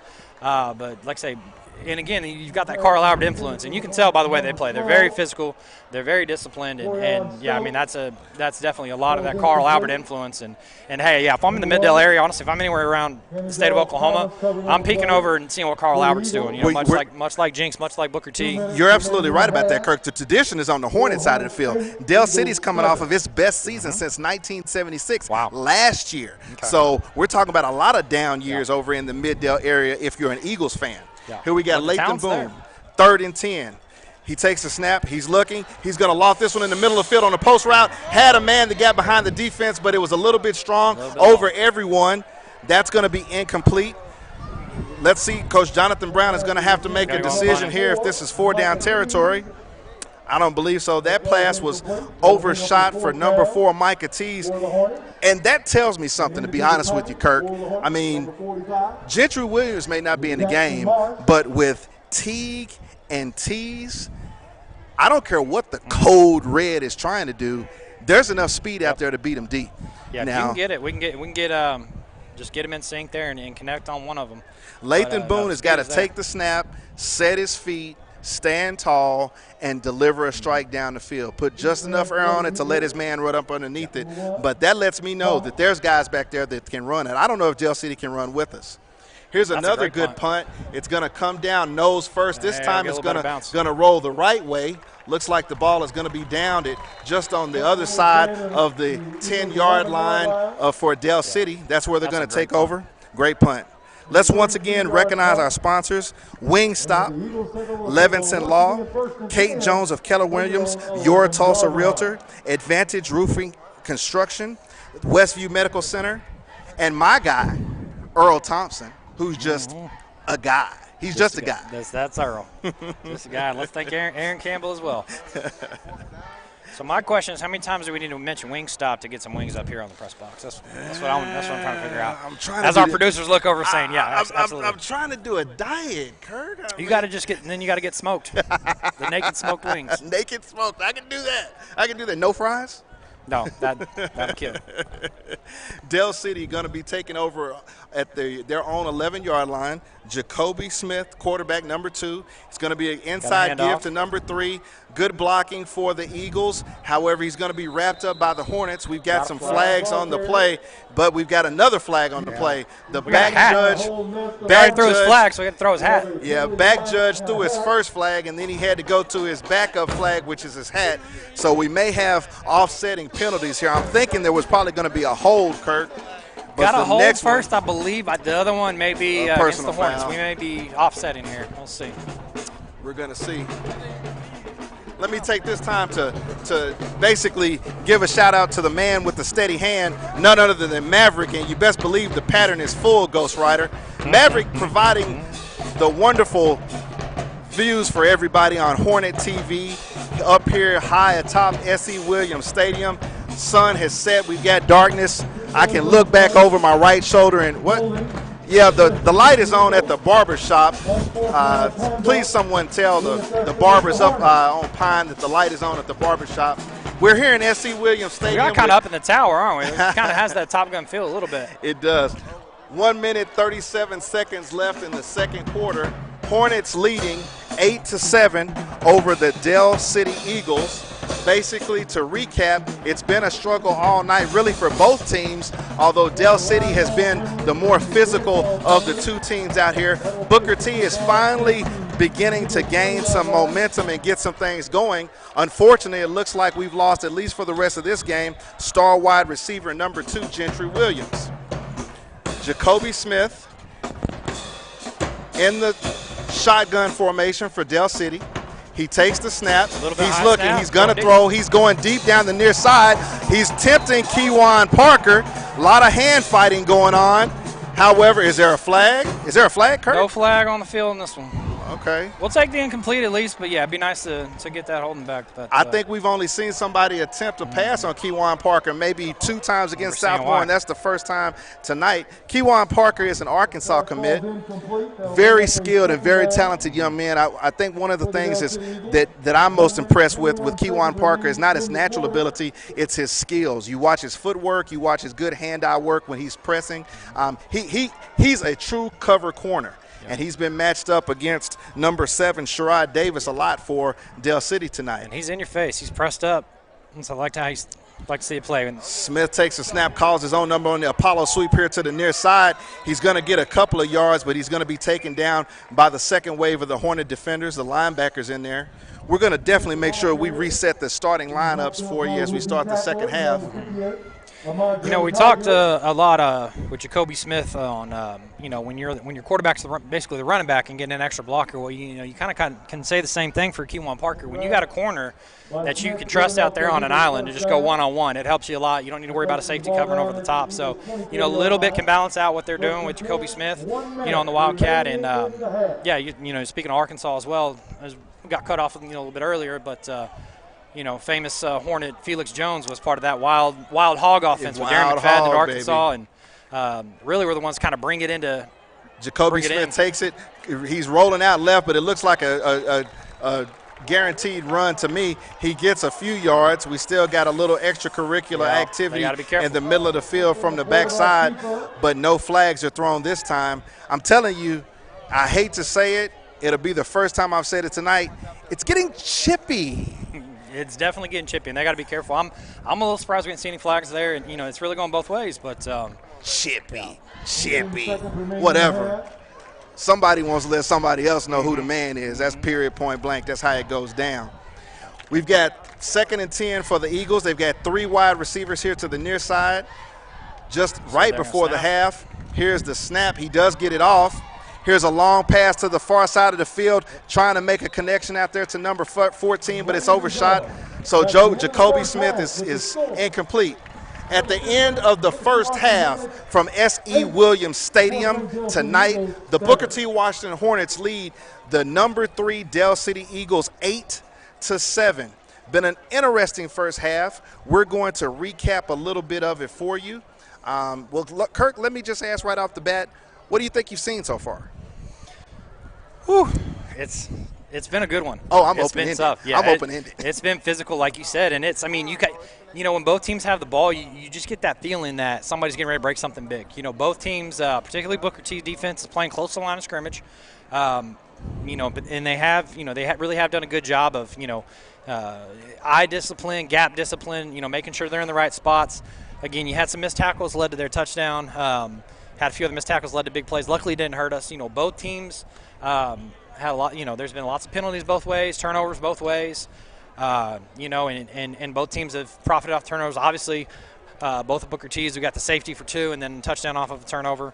And then obviously they got their touchdown off our turnover as well, a couple penalties. So, I think the second half's going to be interesting. I think it's going to be who can clean things up, minimize the mistakes in the second half because, really both teams, there's a lot of negative yardage in this first half. And so, both sides are going to need to go in and talk about it, see what they can do to clean things up and come out for the second half.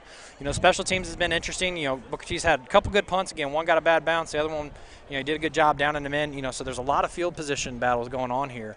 But again, you got 2 teams that can break it on any play. So, see, the thing that I see, first and foremost, Kirk, is that the scenario has been set for the second half. you know, it boils down to who is going to be more disciplined and physical. And that goes down into the very, very small aspects of the game. And when I say disciplined and physical, I talk about who's going to be able to make the correct physical blocks on the offensive line to either spring somebody for a running play or to hold a block to allow the quarterback to set his feet and make a reception. Who's going to run a good route and get separation? On the defensive side of the ball, who's going to basically get in their stance, have their footwork, be able to read and break on the ball? You know, we've seen in the buildup of this first half, these two teams have basically traded punches with one another. There's no separation on the scoreboard. The matchups have been astoundingly even, and it's a chess match. Jacoby Smith at the quarterback position has basically been Dell City's offense. It's one of those things now, does he use some of his weapons? Lathan Boone has been mentally sharp for Booker T. Washington. He hasn't had a lot of major plays either with his feet or throwing the ball. So now it's the chess match. Is it Jacoby Smith in his athletic ability, or is it Lathan Boone in his smarts and just managing the game to make a big play? On the defensive side of the ball for the Hornets, are we going to continue coming downhill to make Dell City have to do something different? And it's going to be interesting. Yep. So we're at the half. We're going to take a little bit of a break just to catch our breath. But it's Booker T up 8-7. We appreciate everyone for watching. Absolutely. This is Hornet TV, and we'll be right back.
updated scores in and around the metro this evening.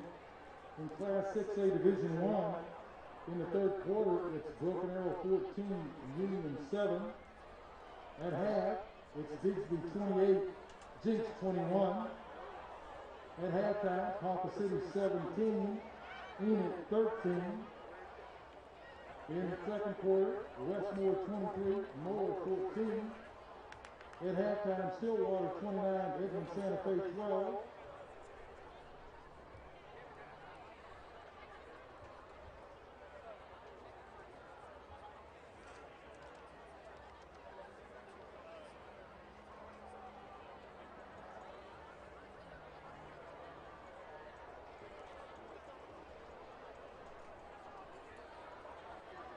In Class 6A Division II, in the third quarter, Bartlesville 20, Claremore 3, Putnam City North 17, Putnam City 6, McLeod 30, U.S. Grant nothing at the half.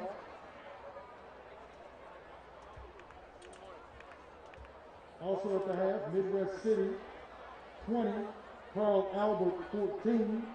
That's Midwest City 20, Carl Albert 14 at the half.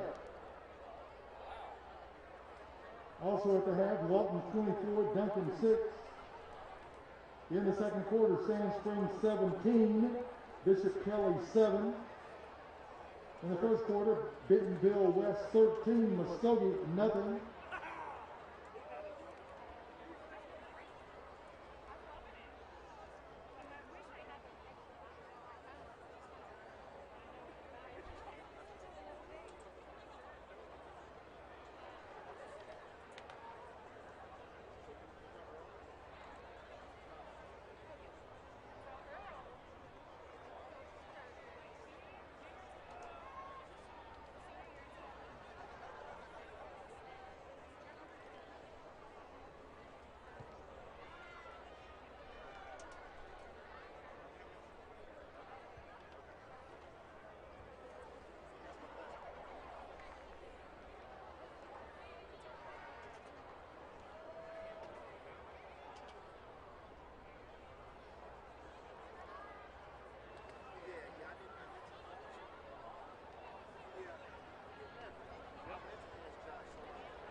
All right, Hornet fans, we are back. This is Byron Perry live atop the venerable S.E. Williams Stadium with my guy Kirk Jones, class of 2004.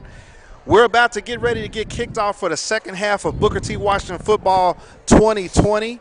At the half, the Hornets are ahead 8-7 over the Del City Eagles. It's been an entertaining first half. It's been a frustrating first half, but it's got a first half that is setting us up for what could be, Kirk, a really, really good second half of football. Yeah, absolutely. I mean, it's been a heck of a, for an 8-7 game, it's been very exciting. There's been some big plays. They've come back. Been some penalties. Been some chippiness. I mean, it's what football is all about. And, obviously you can tell, it's early season. Again, Del City's first game. It's just our second game. And, again, a very weird offseason. So, I mean, you can tell there's some sloppiness there to clean up. And as the season progresses, that'll happen. But, hey, you got to figure out how to fix it today, for the second half. And, if we want to pull out a W here, and Del City's saying the same thing. So, again, kind of like we mentioned going into the half, it's really going to be who can clean things up here for the second half because, like I say, at any point, these guys can break it, on both sides of the ball. So it's going to be really important to avoid the penalties, avoid the turnovers, and just see who can be more disciplined. More than likely, the team more disciplined in the second half is gonna win this game. So Kurt, most coaches, following up on something you said, most coaches will tell you that early in a season, defenses are going to be ahead of offenses just because of how much precision goes into offensive football. Mm-hmm. But one thing that we know about Del City is defense is their strength, okay? Mm-hmm. And one thing we're finding out about Booker T is our defense is pretty damn good. We don't have the marquee players like Del City has as far as the numbers, but kids like Keywan Parker, kids like Jaden Brown, kids like number 25, Jaden King, we have had the athletes to make plays when they needed to make plays. We've bent, but we've not broken. Mm-hmm. We've been able to hold in some situations where we needed to hold. And so going back to my original point that defenses are ahead of offenses, that's all well and good. But the true factor is you get two teams here that just are very good defensive teams. Offensively for the Hornets, we haven't seen a huge progression from week 0 to week 1, but that's also a product of who we're playing tonight. Mm-hmm. Our sophomore quarterback, Lathan Boone, has been steady. He's been heady. He's made plays with his feet. He's made plays with his arms. Now losing Gentry Williams, who we lost in the first half, losing Gentry Williams, now the responsibility falls even more to Lathan Boone to do what he was always supposed to do, mm-hmm. and that's distribute the ball to his playmakers. Yep. And we got to see a little bit of that.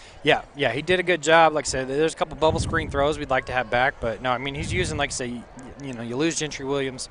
And, on the play he got hurt on, you saw the explosiveness, the dangerous, threat that he proposes. And so that he poses. So, it's a tough loss. But, again, there are other weapons. Teague and Teese, obviously, are definitely guys that on any play can go deep on you. And so, hopefully, we can, maybe see some things open up. I think you can tell, again, that they're using the bubble screens, trying to open up, the running game inside, trying to get, a little more room inside, but then also B, you're looking and presuming that they're going to set up to go deep. We've gone deep a couple times, obviously, off that turnover like we predicted, and then, a few other times, but you may see them take a few more shots here in the second half. Like I say, we'll just kind of see if we can put something together here. But, I'm excited. It was a heck of a first half. Second half, it's only going to be better. The lights are bright. We got full on nighttime now. Take a look at downtown Tulsa from here and ready to play. Yes, Hornet fans, we did lose Rivals rated 4-star player Gentry Williams in the second quarter to an injury. Don't have an update on the severity of his injury or what his prognosis is for returning, but it's next man up at that particular position. Gentry Williams is a speedster that's a wide receiver and also defensive back for the Hornets. He's definitely going to be a loss, but the Hornets are going to have to rally around coming back and finding a way to get out of this game tonight with the victory to take their record to 2-0 over the number 3 Del City Eagles. Now, for Del City, I'll say this. I was fooled by head coach for Dell City, Coach Dunn. Mike Dunn. Yeah. He fooled me, man. Yeah. He fooled me. You know, fool me once, shame on you. And don't fool me twice. Mike Dunn, talking about his senior quarterback, number 2, Jacoby Smith, had a lot to say about Jacoby Smith's arm. Well, I don't have stats in front of me, but Jacoby Smith has tried to run wild in this first half of football. Good player. He's a 1,000-yard rusher for last year that's taken over the quarterback reins for Dell City, and it's obvious what Dell City is trying to do. They're trying to probe and plot, and if they can, they'll spread you out, run some misdirection and things of that nature to basically put the ball into the hands of their best player on that side of the ball to make some plays. Yep. Now, sure, he's got 6'3", 215-pound senior number 7 Sherrod Davis that he can throw it to, but when you have guys like Keywan Parker for Booker T and whomever on the other side that are defending him, you're not going to get a whole lot of open looks for Sherrod Davis. So Jacoby Smith is definitely going to have to do what he's been doing. And in this second half, hopefully our defense led by head coach and defensive coordinator Jonathan Brown are going to add some few wrinkles to come and get him. Kirk, we're winding down the halftime period. The fans are socially distancing and wearing masks, but a good crowd tonight, even a good crowd for Dell City. I want to say thank you to all the Dell City fans and even the Dell City broadcast. Brought a lot of fans down here tonight, socially distancing and wearing masks. So button up your headgear, put on your mouthpiece. We've got the kickoff to Dell City to start the second half. Looks like number 15 threw up both hands, but he's going to be ruled down right there where he caught it. Penalty. You know, that's one of those, I was waving him off. It wasn't a fair catch. I want to run it back for a touchdown. Tell that one to your Grandma Ida. I'm not believing that one, Kirk. Grandma Ida will believe anything. She loves you, baby. So the Dell City Eagles are gonna have first down from their 40-yard line. They're going to have the first down from their 40-yard line starting off the third quarter. While we have a minute, I want to tell everybody watching on Hornet TV, there's an option there to chat. And for us guys up here high atop S.E. Williams, please do so. We'll try to follow it, give you any information about what's going on, what we're seeing, because we know you want to be here in Tulsa, but we're glad that you're not, so you can watch the game on Hornet TV. Go back to our sponsors here in a minute. Jacoby Smith, quarterback for Dell City. He's the number 2, the senior. He's going to be in the shotgun formation, running back to his right. Here's a zone read give. He gives it to number 3. The Hornets are right there swarming, and it's going to be a loss on the play. They're going to start. It's going to be second down. They're automatically, Kirk, going to be behind the chain, something we started talking about in the first half. Absolutely, yeah. Great job there. And again, Jaden Brown, hearing his name, a lot tonight, obviously, and he's going to be key. We're going to continue to see the defense play well. It's all going to start up front with him because they're definitely, they're coming at us for sure. So it's going to be. The boys got to button up and have another great second. Second down at 13. Smith has the ball. He's rolling to his right. He's looking, but I think he was looking to run, but he's taken down and hit pretty hard that time by a host of Hornets. It's going to be another loss on the play, but there is a flag on the play. Yeah. Having trouble getting a number on who had that last hit. Definitely a lot of Hornets in the backfield there. It does look like we get a hold on the Eagles as well. Well, Kirk, isn't that a first? Right. We're going to see the ref pick that one up, and there's no penalty on the play. Or actually, it is a penalty. It is. They're going to now. Coach Brown opted to decline. Coach Brown. Long here, so. Coach Brown declined it. The ball is now moved back to the Dell City Eagle 22-yard line. It's going to be third down and a long way. Actually, third down and 21 yards to go. You're going to have Jacoby Smith in the shotgun, still with the running back to his right. Here's another one of those 4-wide plays where he may try to tuck it and run. Hornet defense has to be watching. Smith has the snap. He's looking, but he's got a little bit of room in the middle of the field. He's going to try to run, but he's hit hard and taken down in the middle of the field. That's number 56 I see coming up talking about it. That's Jaden Brown, son of head coach Jonathan Brown. Number 58 is also there. That's Amadre Tiger, my first time saying his name tonight. It's going to bring up a 4th and punting situation for the Dell City Eagles. But as we've seen through the first half, Kirk, the punter is also quarterback Jacoby Smith. Yeah, so they ran a fake from pretty much the exact same spot on the field in the first quarter. So, again, you can't rest. Again, he's only about 9 yards back. Traditionally you're 14 yards back as a punter. So, again, it almost feels like he's got the option to punt or run, whatever he wants to do. This time Smith is going to kick it, and it's a good punt. It's a funny wobbler. It's going to hit at the 40 of Booker T, but it's going to be received. Number 4 on the reception for the positive takeover for Booker T is number 4, Micah Tees, but he runs out of bounds. He's not able to do anything. Let me tell you right now, Coach Jonathan Brown is extolling his defense coming off the field. That's a very good defensive play against a Dale City team that, in my opinion, Kurt, was getting to be stronger and stronger in the first half. Yeah, absolutely. And again, any play they can bust. So it's important Hornets continue to stay strong. Good job there by Mike Batista. Go ahead and field that punt. Not a big game, but you at least field it. Don't let it bounce and eat up more yardage. Lathan Boone at the snap. He whips it out to the near sideline. It's going to be caught for a little bit of positive yardage over there. Once again, we're looking at using the passing game. I love it. I love it all the time. Quarterback gets the snap and whips it to a wide receiver. Remember, the ball goes faster when it's in the air than it does on the ground. So the Hornets are going to So the Hornets are going to get a little bit of momentum with a 2nd and 8 from the 42-yard line. Lathan Boone once again clapping, and you talked about it in the first half, Kirk. Lathan Boone with his cadence gets an illegal procedure penalty on the Dale City Eagles. Looks like we're going to be able to move this forward a little bit. That'll put you at a 2nd and short now instead of a 2nd and long. Here's the difference in right now 2 possessions. Dale City played behind the chains. Booker T is playing down on the chains. So the Hornets are going to get 5 yards without the stick, without the down marker changing. It's still 2nd down, 3 or 4 yards, just this side of the football. Once again, whipped out to the near side is Lathan Boone making another positive reception. Over there is number 4. Yep, that's Micah Tees, one of his favorite weapons that he has. I would have to say that Micah Tees is probably the speedster, and on the near side, Jalen Teague is probably the big body go-get-it for the Hornets. Yeah, good combo between the two for sure. You got a little bit of, everything with both of them. And yeah, obviously, with Gentry out, it's good to still have 2 weapons. Obviously great when he's in there to really spread the field. And Hornets have a first down, headed north towards Nathan E. Harris Fieldhouse. We're early in the 3rd quarter. Lathan Boone inside handoff once again. Nice cutback there after positive yardage. I'm almost assuming that that's our guy, Jaden Carroll, workhorse running back, who's basically taking all the snaps at the position tonight. Jaden Carroll once again getting positive yardage. I'll say it, and I'll say it till the cows come home. You get 3 on first down, you get 3 on second down, you get 3 on third down. I can fall for a yard. So it's nothing wrong with getting positive yardage.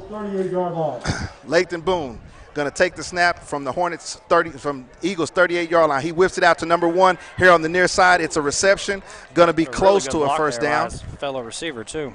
Yeah, that's number Demetrius Prudhomme. Great block by Demetrius with the nice crack out block instead of the crack back. Yeah, very good, very clean.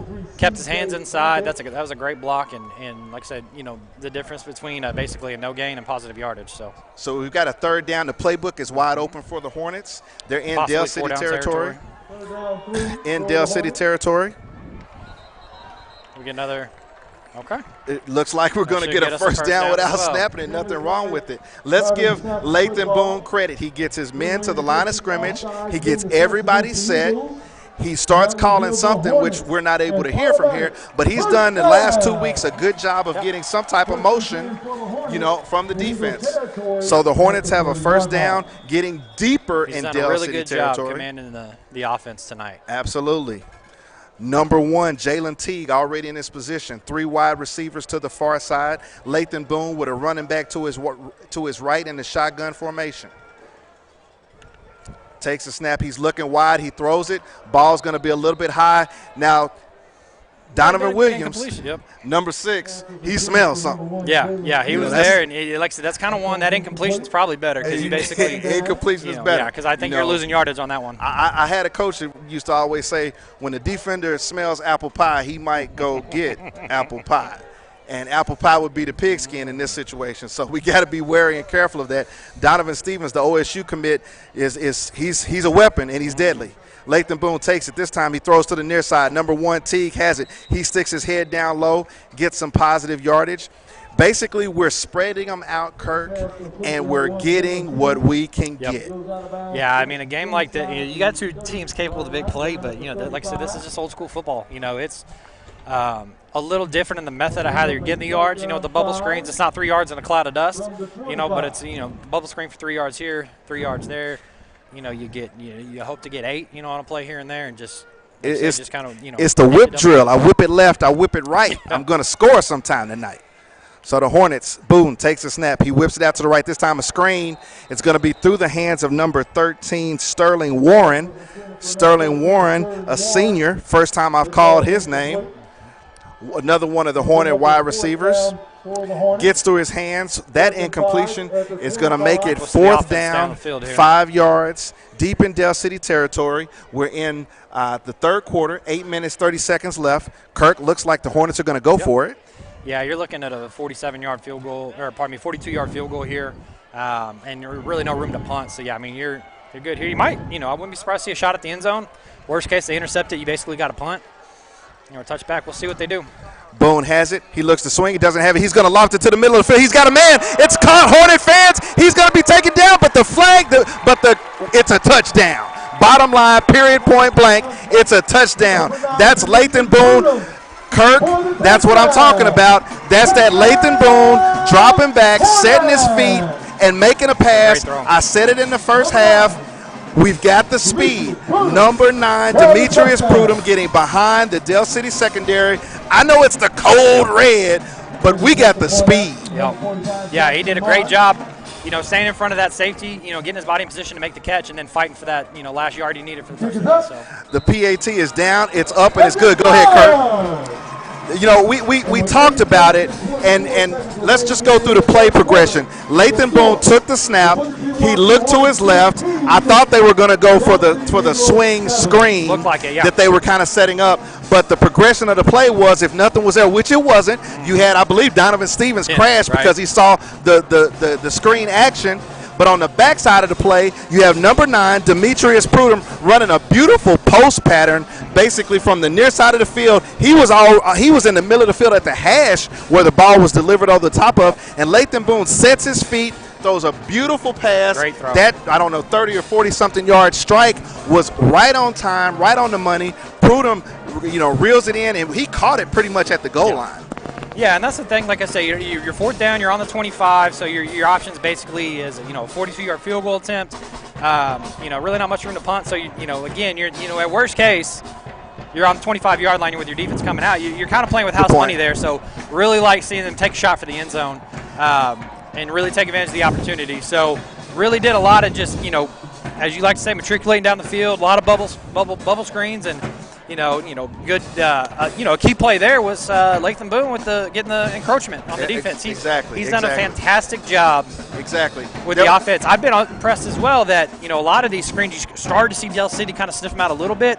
He's been very good about keeping his throws away from defenders because they're definitely starting to pick up on it. But again, kind of like we talked about, you're using those bubble screens to try to get some running room in the middle, but then also to set up something for deep, and I think that's what they did there, and that's a big play. 8-point lead now in what's been a very tight game. I thought it was a great play call as we see once again the pooch kick going to be fielded at about the 25-yard line by Del City. He makes the reception, and we make a tackle. Boy, Del City has a lot of speed. But, you know, the thing that I saw there, Kirk, was that I think the year was maybe 1984. Booker T was down late in a playoff game, and similar to these drives that we've been using, I remember the staff at the time, head coach Larry McGee and offensive coordinator Verdell Schultz ran out passes for about 60 yards. Melvin Gillum to Dan Bitson, 7-yard out patterns to one side of the field, lull the defense to sleep. And I think Melvin Gillum goes about 30 yards to Michael Davis to win the game with a touchdown. It's the same theory, except we're just throwing 3-yard hitches. So the Booker T. Washington Hornets ahead, 8 minutes, 20 seconds left in the third quarter. Funny score, 15-7. Del City's going to take over. They've got to do something now. Senior quarterback Jacoby Smith with 2 backs in the backfield with him. He takes a snap. He's looking to throw. He's stepping up, but the Hornet defense is everywhere. He's still running. He's still on his feet. Number 21 has him. He's just gonna ride him. He's gonna ride him to the sidelines. That's number 21, Ethan Grogan, who scored a touchdown last week on an interception return. Basically, you had Jacoby Smith, who's a great athlete and a great runner, but Ethan Grogan, he's not running away from him. Yeah, but you know, it's funny. That was one of those plays. A few guys almost had him. and I had to ride him all the way out. That's it always makes me think of my mom when she'd be watching these games and get him, somebody. And somebody was number 21. Anybody. Somebody. She'd shout out names. Get him, Adrian, Reggie, somebody. So that was a good play, good for maybe a yard and a half for Del City. Jacoby Smith in the quarterback position takes the snap. Here's an inside handoff. He gets into the middle of the field. There's number 50, once again, or 58. Once again, a Mondre Tiger that basically gets a hand on the running back, doesn't wrap him up, but hits him enough to bring him down. Just a short game for the Del City Eagles. Brings up 3rd down and 3, maybe 4. I'll say 4. I'm a Hornet fan. I'll be honest with you. You know, Del City now has another critical play, even though they've gone for it on 4th downs a couple of times tonight. Jacoby Smith takes the snap, inside handoff to number 3, but he's wrapped up by a swarm of Hornets once again. Kirk, I don't think he got back to the line of scrimmage. It's a great job by the defense again, and again, so you're on the 40. You're talking about your quarterback, you know, being your punter here. You got to stay alert. That's a good play again by the Hornet defense. They are holding Del City to not being able to do what they want to do. It's 4th and 4. The Hornets are sending 2 people back. Now Coach Jonathan Brown is having them think about it. Got some confusion here. Yeah. They are sending 1 man back, but Jacoby Smith, the quarterback, and that upset, as Kirky pointed out, that up formation is setting up like he's going to punt, but we don't know. The snap is back. He runs, but he's going to go ahead and kick it. It's a squibber off his foot, going to get behind the Hornet that was back to receive. Looks like no harm, no foul there, because guess what? The ball is going to be rolled dead and down at the 10-yard line. The rule always is you are going to catch it at no less than the 10 anyway. So the Hornets come out unscathed there. They're not backed up in the shadow of their end zone, but they've got 90 yards to go to set up this drive with 6 minutes and 49 seconds in the 3rd quarter. And, you know, that's one, you know, on the last punt we talked to was a good job to field the bounce and, you know, make sure you don't lose yardage there. That one got behind him and then took bounces, and I think you could see the thought about trying to field that, and I think in that decision, not fielding was a good decision there because he had a guy hot on his tail. So the last thing you want to do is have a muff there and put Del City inside the 10. Absolutely. Quarterback Lathan Boone has 4 wide set. He's going to give the inside give to the workhorse, Jaden, number 29, Jaden Carroll, who has a touchdown scamper on the night. But Jaden Carroll has been steady for the Hornets. He's been the bell cow workhorse running back for the Hornets. He gets another yard. Nothing wrong with getting positive yardage. You don't ever want to be behind the sticks, Kurt. Yeah, 2nd and long, but that's all right. Yeah, just like you said, you're staying ahead of the chain, so that's the key. Quarterback Lathan Boone surveying the field, running back to his right. He's got 3 wide receivers here to the near side, 1 to the far side. He's going to basically whip it out and throw it to the far side. Oh, I thought he had it. That was number 4, Micah Tees, who made the criminal mistake of running it before he's catching it. And the ball is incomplete. Ball was in the bread basket, as my mother used to say, but Tees is not able to come down with it. Got to just have a little discipline there. Got big eyes thinking, because he had some room. He had to make a guy miss, but he had some room. Yes, he did. Yes, he did. Hornets in the same formation. Lathan Boone in the shotgun, 1 running back to his right, 3 wide receivers to the near side. Boone's going to give the inside carry. No, he's going to keep it himself, going to try to stick his foot in the ground, try to get what he can, which is not much. Boone ends up keeping it. There's not going to be a sack on the play. Looks like he might make it back to the line of scrimmage. Going to come up and be 4th down for the Hornets with 9 yards to go. Yeah, that means Nigel Thomas and Donovan Stevens there on the, making the play. So you'd like to get some yardage here, play the field position game, see what kind of punt you can get here. Hopefully flip the field, but you'd like to get a 1st down or 2 just to give, give your punter a little more room and get the defense a rest for sure. Number 45. So we got somebody coming on late. Number 45, Jackson Marsh, is the punter. We got 2 guys coming on late. The play clock down to 4. Hopefully the Hornets. Yeah.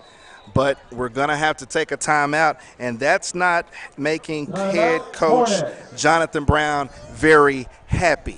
At this particular moment, I believe Coach Jonathan Brown would be extending his index finger and pointing at several Hornets who did not hear the call for a punt team and get onto the field correctly, causing the Hornets to have to spend a timeout. Yeah. I don't want to be a fortune teller or anything, but in a game like this, you don't want to burn timeouts like that. You don't want to do that. We did a good job of that in the first half. Del City, kind of on the other end, they kind of burned through theirs. Their first two pretty quick. Coincidentally, one of them on a special teams, lineup issue as well.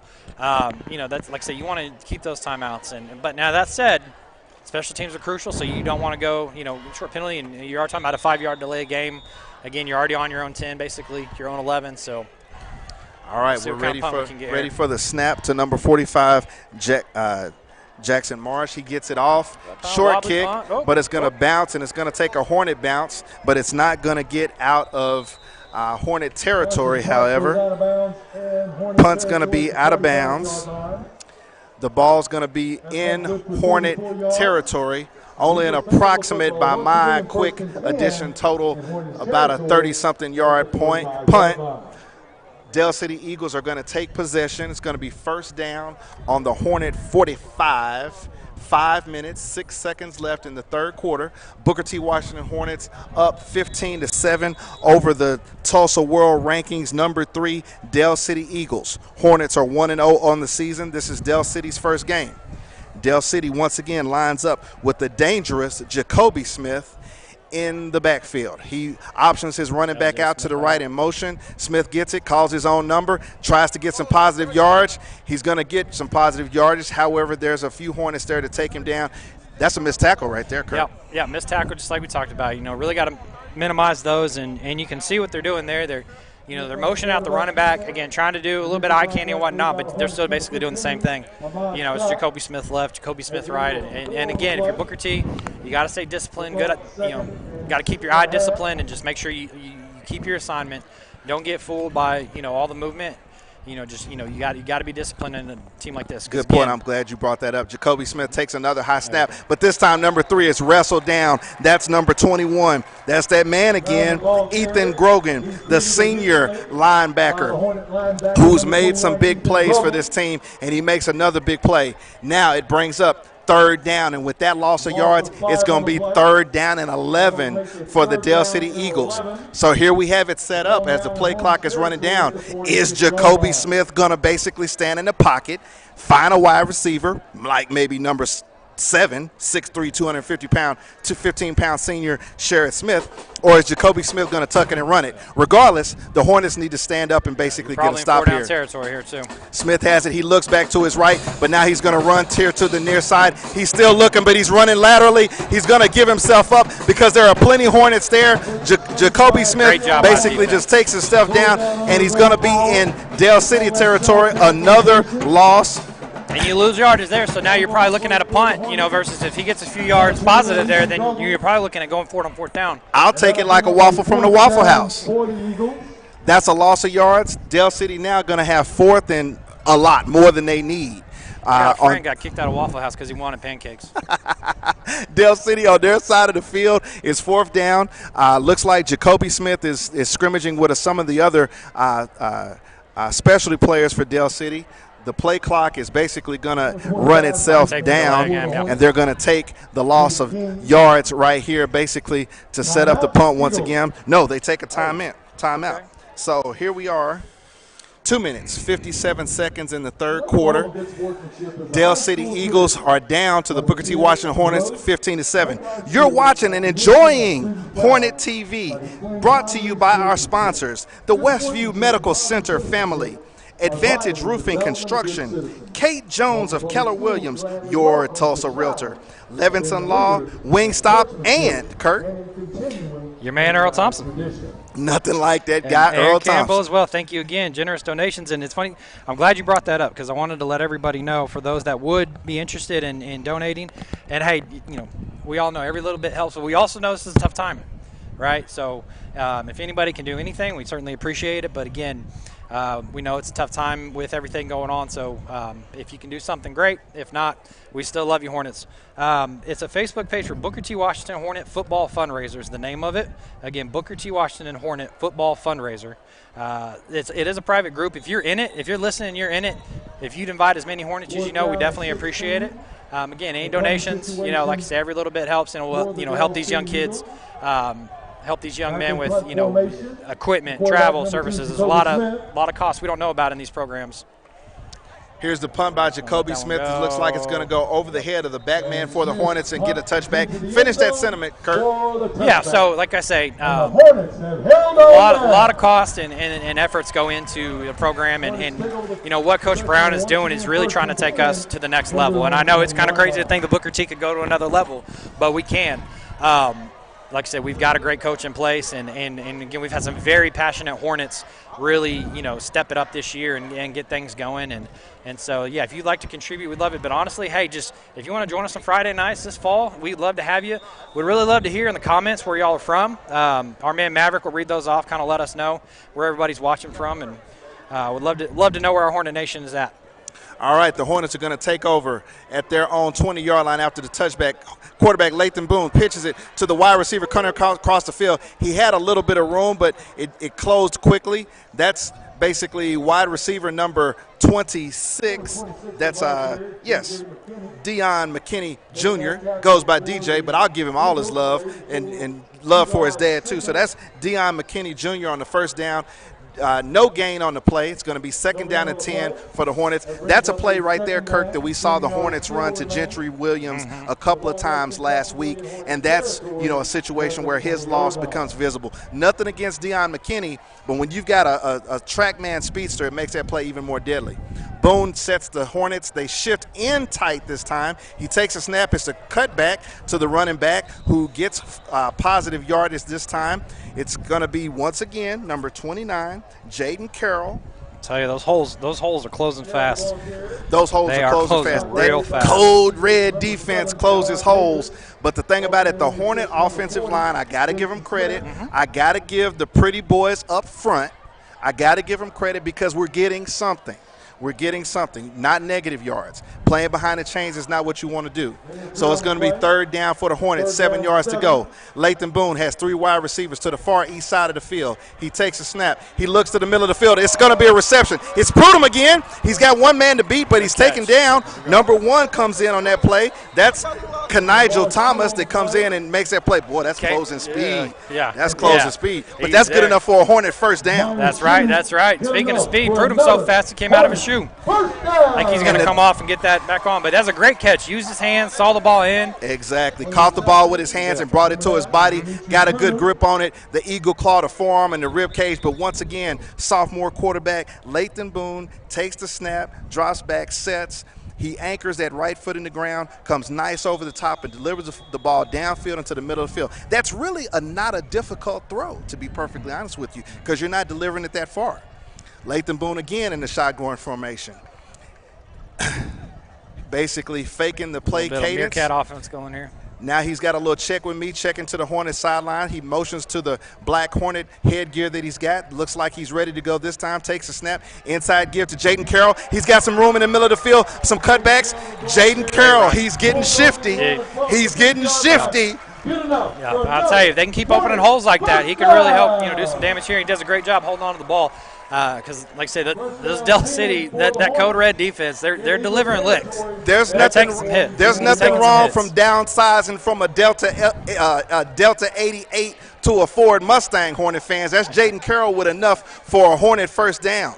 Lathan Boone, once again, check with me, looking to the Hornet sidelines, seeing what the play is. It's being motioned in. Maybe they set something up. Makes another signal to the headgear. Takes the snap. Bad snap, but inside handout. Jaden Carroll once again. Good stick in the middle of the field. Yeah, there's that man again. Donovan Stevens, the OSU commit. That's putting a hat on a hat. He was trying to take that ball out of his hands, too. That's man, I heard that one from up here. He's got a little bit of that OSU, that turnover DNA in him. He's looking to get that ball. So somebody's head hunting, and there's plenty of heads out there to be hunted. Let me tell you. I like that. Come on up and introduce yourself, Donovan Stevens. But with that play, a positive play for the Booker T. Washington Hornets, we have the end of the fourth quarter. Hornet fans, it's winning time in S.E. Williams. The time on my watch says 9:19, but the time on the scoreboard says 12 minutes for the fourth quarter. It's your Booker T. Washington Hornets 15, the Dale City Eagles, the visitors tonight, 7.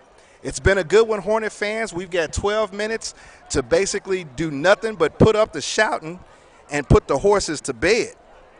Kirk, having fun yet? Yeah, having fun. A little nervous. You know that Hornet in you. It's you take it gets a little nerve-wracking, but no, this has been a fun one. Like I say, it's low scoring, but the intensity is there, the hitting is there, and again, you get that feeling somebody's ready to break one. I'm not gonna lie, I'm an offensive guy. There's nothing to me like seeing a good old football game that's 63-60. You know, that's enough defense is being played, but I want to see offense. But I'll take it. But tonight, we've seen defense, and we've seen the Booker T. Washington Hornet defense definitely take the step after a week of game against Southmore. Our defense has been playing football tonight. They played great. They've been great so far through 3 quarters. Got to bring it home.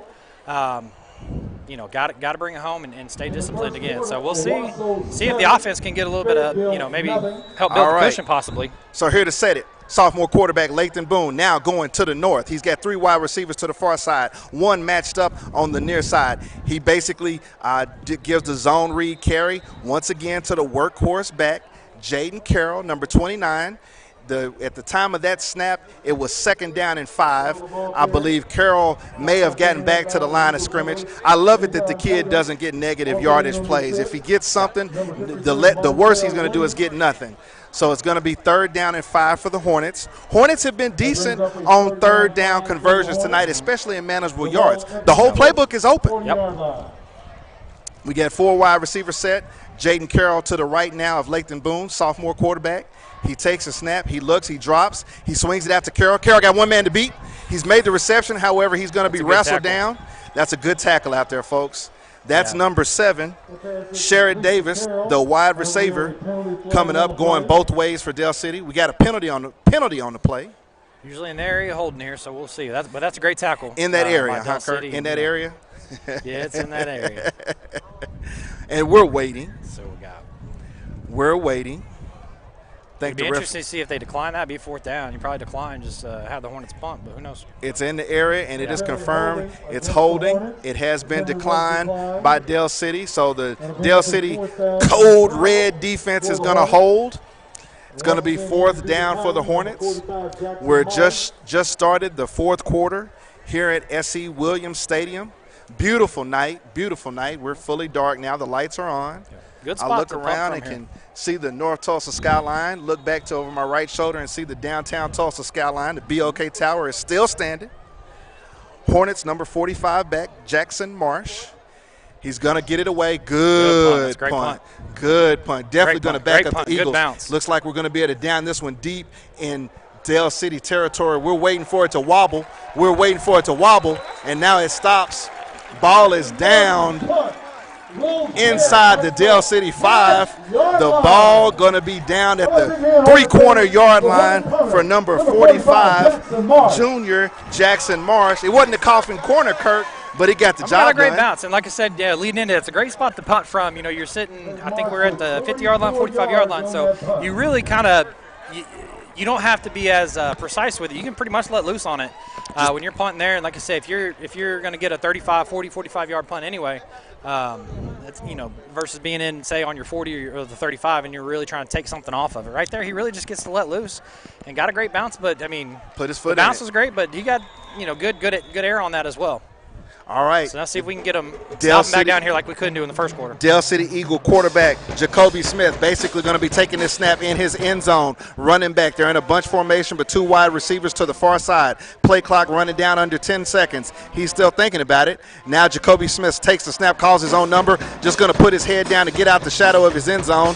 A lot of pushing and shoving going on. However, it's going to be a gain of probably a foot. Going to bring up 2nd down for the Dale City Eagles. Going to see what we have going here. Once again, that Hornet defense in the middle, anchored by number 56, Jaden Brown, senior, son of quarterback Jonathan Brown. Once again, the Hornets line it up. And let me go ahead and give a shout-out to number 58, Amandre Tiger. He's a sophomore. He's in there. Those are the two men in the middle for the Hornets. Once again, senior quarterback Jacoby Smith is going to take this shotgun snap in his own end zone. Play clock. There's been some trouble with snaps. He's got to be solid here. Play clock again down to 10. He takes a snap. Inside handoff. No, he's going to keep it himself after the zone read. He's hit. He's trying to get outside, but Hornets are there. We've got several guys. There's Keywan Parker on the play. Great defense. Hornets, great number 15, Ahmad Scott. Absolutely. Hornets are all over the defensive play this time, swarming to the football. You had Jacoby Smith take the zone read, peek into the inside of the line to maybe get something, try to get outside, and there was nothing out there. Hornets are making plays. In the exchange, the play action looked a little shaky too there. I don't know if he and running back are on the same page on that one. But again, you got to be sound here in your own end zone. Once again, Jacoby Smith takes the snap inside the end zone. He's looking. He's going to throw this one up. It's a wounded duck, Hornet fans. Wow. Wow. What a catch. Great catch. Great catch. Wow. That's a first down catch by number 7, Sherrod Davis. He's got two Booker T. Washington defenders around him, but son, let me tell you, 6'3", 215-pound senior Sherrod Davis, he made a believer out of me. He went and got that one. That was a heck of a catch. And double coverage, yeah, that was that's what a wide receiver is supposed to do. Bail your quarterback out when he throws the duck. Yeah. Because the duck was flying on that one right there. That's a big play. That's a big play. I mean, you're talking about them punting out of their end zone as opposed to being out, first down on 35. And, again, you're still in a one-score game. One-score game. Jacoby Smith, inside handoff to number 3. He's hit but not wrapped up. Going to get positive yardage. Looks like he's going to be close to a first down for Dell City. Looks like the Eagles have something going. We've got 8 minutes, 54 seconds in the fourth quarter. Dell City Eagles down 15-7 to the number 5 Booker T. Washington Hornets.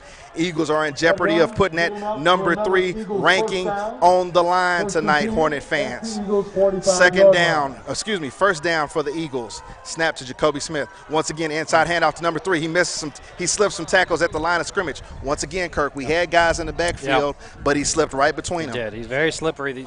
These missed tackles are, And the thing about it, Kirk, is that in a lot of situations, those tacklers are locked up with a blocker trying to shed a block and make a tackle at the same time. So you got to give the running back credit, but you also have to give the defenders credit that they're in the backfield. We're getting penetration. Our big guys up front are getting penetration. Jacoby Smith takes the snap. This time he's looking deep. Man over the middle of the field. It's up. He tries to make the catch, but he's hit.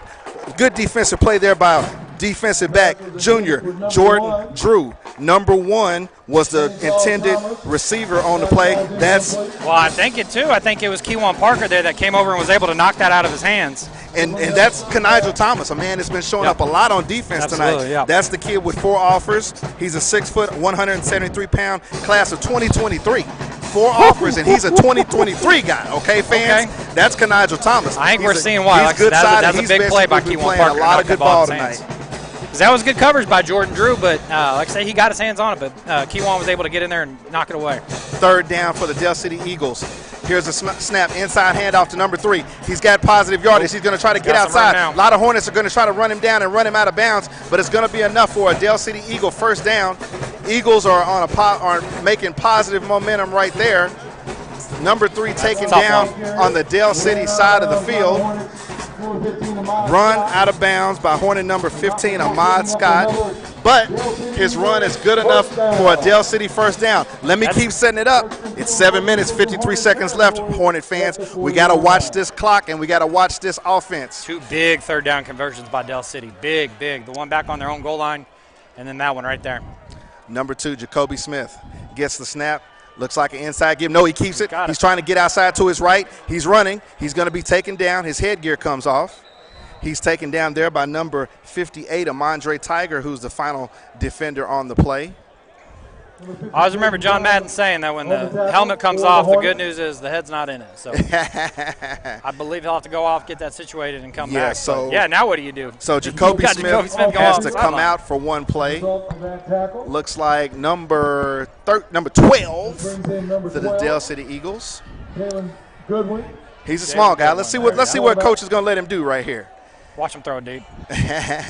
He's got the snap inside gear to number 3. Hornets were looking for it. Basically, we've got people in the backfield and basically get hands on him quickly. Number 12 exits the game hurriedly, but it is good for a little bit of positive yardage. So the Dale City Eagles are going to have a 3rd down and 3. They're going to scrimmage from the Booker T. Washington 33-yard line. You know, Byron, we talked a lot in this game about, sure tackles and missed tackles lead to big runs. What's happening here is the missed tackles are leading to an extra 3 yards. So it's not 30 yards they're getting when we miss a tackle, but it's those extra 3, and they're killing us. Great point. Jacoby Smith back in the game for the Dale City Eagles. He takes a snap. Inside give. He waits late, but he's wrapped up immediately right there. That's a great tackle right there by number 20. Is that number 20? Jonathan Ingram. That's a little bit of John out there. Yeah. Jonathan Ingram at the linebacker from the linebacker position takes down the ball carrier. It's 4th down, 3. Ball on the Hornet 33.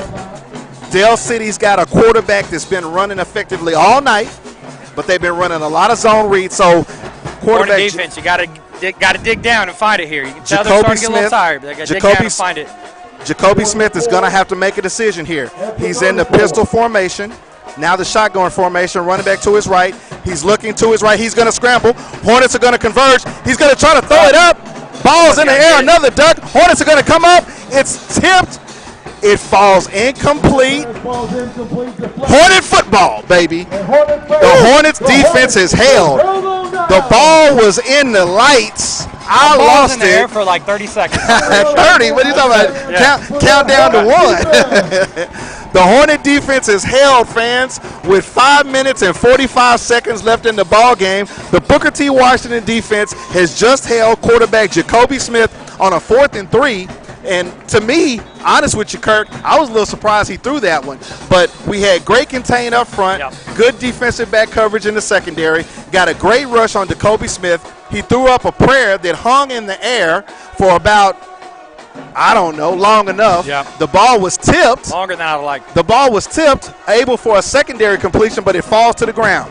So now, sophomore quarterback Lathan Boone to try to salt it away. Takes a snap, inside give. He had 2 running backs in the backfield with him, fighting hard but close to nothing on the carry. Is, I believe, once again, number 29, Jaden Carroll. Looks like the officials are going to give him a spot. Well, the chain crew says he gained a yard, but it looks like he's not. We've got a Hornet down on the field right now. So we're going to have to take an official's timeout. That's number 55, Elijah Whitaker, that's going to be hopping on one leg off of the field.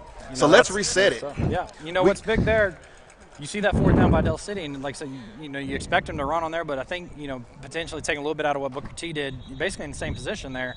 Your 4th down, you're basically, you're too close to really punt it. You might as well take a shot. I think that's why he was looking to throw first. Because I look at it as they were looking to catch us sleeping. Yeah. Because you're down. I mean, you're down in the 4th quarter, and you're right. I mean, the worst part of it is it's a turnover on downs. The other team is going to take possession and semi-deep in their territory. So, but now it plays into his strength. He has the coach for Dale City and say, let the cold red defense go to the field. Absolutely. So now the Hornets have to put together an offensive strategy. Sophomore quarterback Lathan Boone, zone read, hands the ball off. Once again, Jaden Carroll with the carry, tries to bounce outside once again. I don't think he's going to get anything. It's going to be 3rd down and 9. The ball lies just shy of the Hornet 35-yard line. 4 minutes, 50 seconds left in the 3rd quarter. Booker T has the ball with 3rd and 9. Leading the game 15-7. Right here, you'd love to get a 1st down and get the defense some rest. So you can tell that their fatigue's starting to set in. They're doing a great job of fighting through, but it's starting to set in. You want to get a 1st down, but you also don't want to do anything, worst case, just punt it away. I'm calling stop and go. I'm just letting you know. I'm calling stop and go. But we're going to see what sophomore quarterback Lathan Boone is doing. He hands the ball off to Jaden Carroll, who tries to get inside once again on the zone read. We took the smart route. We took the smart route, to be perfectly honest with you, Kirk. We take the smart route. Jaden Carroll is going to basically be stuffed and not get any yards on that play. And the reason I say it's the smart play, Hornet fans, is that although personally I would have loved to have seen him throw for it, we got the clock right now stopped at 4 minutes and 11 seconds. The ball lays at about the 34-yard line. We're going to punt it, okay? The strength of the Del City offense has been running the football. If we can push them back deep and make them have to take a long drive running the football with the clock running, it plays in our favor to try to salt this game away. It's about the last drive they'll have that they can kind of run the offense they want. The punt is up. He gets it off. It's almost blocked, but it hits. It gets off. It takes a good bounce. Booker T bounce. Now we've got to cover it, and it looks like we are. The ball's still rolling. It's still rolling, but it's going to be down at the Del City 11-yard line. Kirk, that was close. I'd love to see a replay on that one because that was close. There was a rush on that. They're getting close. That was a rush on that, and number 45 kicker Jackson Marsh stayed focused, kept his head down, and makes a 55-yard boot punt that Del City was unable to catch and return. The ball was able to hit and roll. That's the second time, the second time not fielding the punt has cost them. Exactly. Jackson Marsh he needs to, try to get that off a little bit quicker because they've been close to the last 2 or 3 here. So that's why special teams are special. That's why they call them special teams. It's 1/3 of what you do. It's offense, defense, and special teams. That's a 55-yard flip of the field. Booker T. Washington Hornets now on defense. Del City Eagles on offense. Senior quarterback number 2, Jacoby Smith, set up with 3 minutes and 42 seconds from his 10-yard line. First down. He's going to step back. He's going to look man over the middle. It's caught by number 7. That's the big Sherrod Davis, number 7. He's trying to get him some wide spot to run over there, but he's taken out of bounds for the Hornets. Now, this is exactly opposite, Kurt, of what I wanted to see. Now you've got Jacoby Davis sitting back, nobody, no running back, and he's back there rocking and firing to his big target, number 7. The nets a first down for the Del City Eagles. Now they've got some breathing room. Del City, Hornets first got to buckle down here, stay disciplined, and like I say, you get a couple passes in, but you can't remember. He's looking to run. Smith takes the snap. He's inside handoff to number 3, but the Hornets are there. Once again, that interior Hornet defensive line is shielding and fighting off blocks, getting 1 yard up the field and reading, and then they're able to get a hand on the ball carrier and take him down. It allows the linebackers to read exactly what the quarterback is doing on that zone read. It allows the corners and the people in the defensive backfield to see exactly where the coverage needs to be and play their man.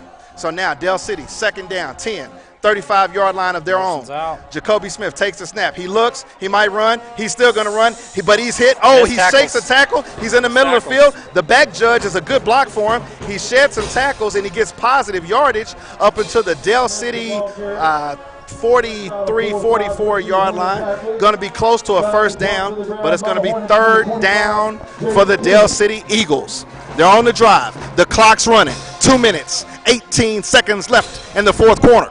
Booker T. Washington Hornets are trying to hold on to a 15-7 lead over Del City.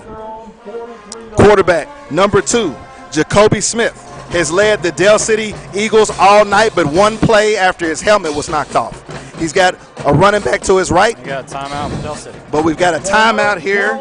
Del City, that's their second, Kurt, with 1 minute, 59 seconds left. The clock is not their friend. No, it's not. It is to the point now they're going to have to look at throwing a little bit more. They had to begin this drive. They had a little bit of time, but they've kind of lost the time not on their side anymore. And you got to get 8, right? So you got to score a touchdown. You got to get the 2-point conversion. So, if you're Booker T, you just, again, honestly, I think this timeout's just as good for us as it was for them.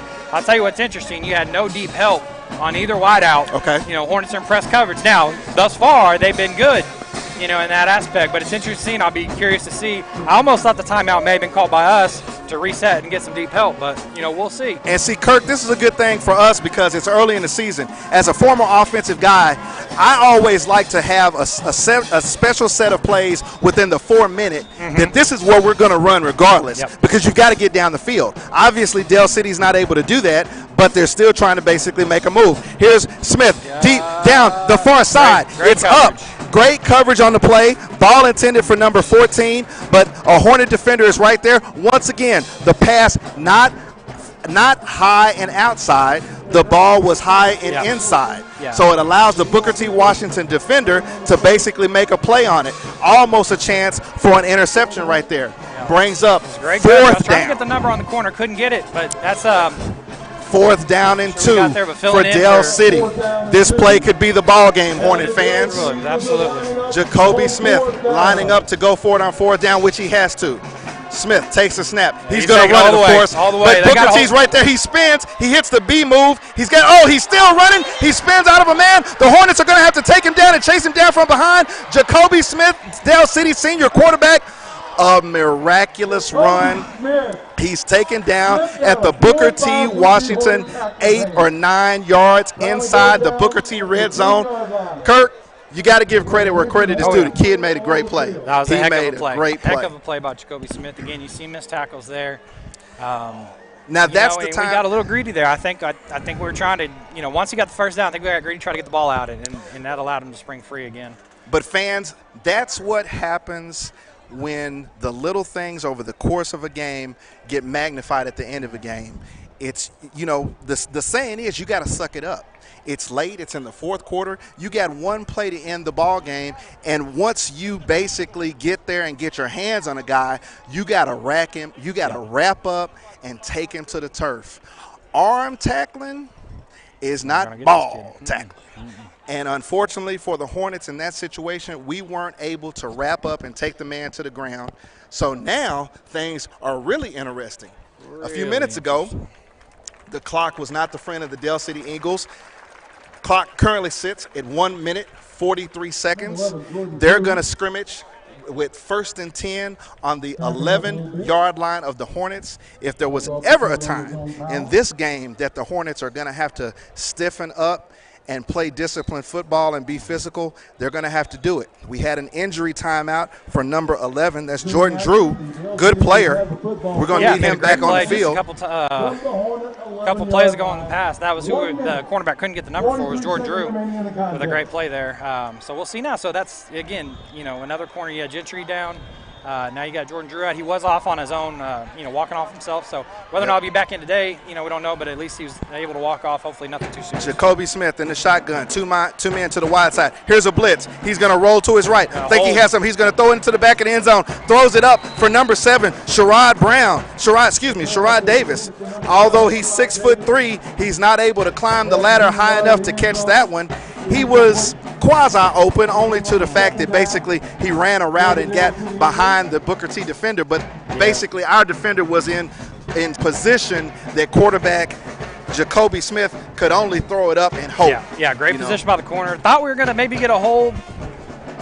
Typically you see the quarterback scramble out right or left. It is typically, it's tough for an offensive lineman not to hold in those situations. But Jacoby Smith, second down, takes the snap. Inside handoff to number 3. He's got some room, but he's stacked up there by the Hornets. The Hornet second unit of the defense, the second wave, the linebacker core are able to put their head up in there and stop number 33. He gets positive yards, but right now the Dell City Eagles need a touchdown. It's now 3rd down. They're going to scrimmage from the 7-yard line. It's 3rd down, and basically I think they can get a first down at the 1-yard line. Jacoby Smith takes a snap. He's looking to his right, rolling to his right. He throws it. Got a man. Oh, the ball goes through the hands of number 15, Ahmad Scott. Ahmad, my man, just squeeze it, baby.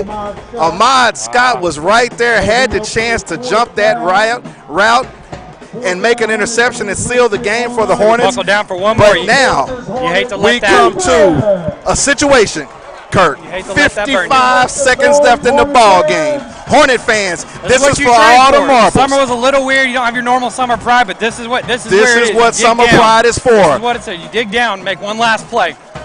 Jacoby Smith basically calling some cadence to see if he could get the Hornets to jump all sides. He doesn't, so Dell City has to take a timeout. That's the 3rd timeout for head coach Mike Dunn, who lied to me, by the way. I'm not going to forgive him for that. But here we go. Dell City has a 4th down from the Booker T 7-yard line. They can still get a first down if they get it down to the 6th. We're in the 4th quarter, 55 seconds left. Hornets are ahead 15-7 over the number 3 ranked Dale City Eagles. Kirk, I'm not going to lie. This game has lived up to every bit of billing that I heard was going to happen. Yeah, you're talking about a top 5 matchup here, and it's been every bit of it. So here's, as we reset here coming in, 4th down, basically game on the line. This is where we talked about the summer pride, and you dig down for one more play. Your discipline has got to be key here. You got to be smart. This is do your job. What we see here is this is when we see the Philly special and all those trick plays inside the 10. Exactly. Catch somebody sleeping. They are the Eagles, so hopefully they're not going to take something from the other Eagles playbook. But if you're Booker T, you got to be disciplined. Watch out for the trickery, the motion. So Coach Mike Dunn has got his play. He took the whole entire offensive team to the sidelines. Quarterback Jacoby Smith has 2 wide receivers to his far side to left. He's got one-on-one. Number 7, Sherrod Davis here to the near side. Smith is looking. It's still a check with me. He's going to talk to the line. Hornet defense looks around, but we're set. We're set and we're ready. Sherrod Davis takes a snap, roll it. He's going to pitch it to his right. Number 3 has it. Got a block. He's going to be able to rumble and stumble. He's into the end zone. Number 3 for Dale City on the pitch to the weak side where there was only one wide receiver, which was Sherrod Davis. Not only was he able to get the first down, he's able to rumble and fall down into the end zone. But it's not over yet, Hornet fans. The score now, Booker T. Washington Hornets 15, Dale City Eagles 13. There's still another play, Kirk. Oh, yeah. Yeah, we gave up that scoring play, but now you got to make a play. Yeah, again, dig down for one more play.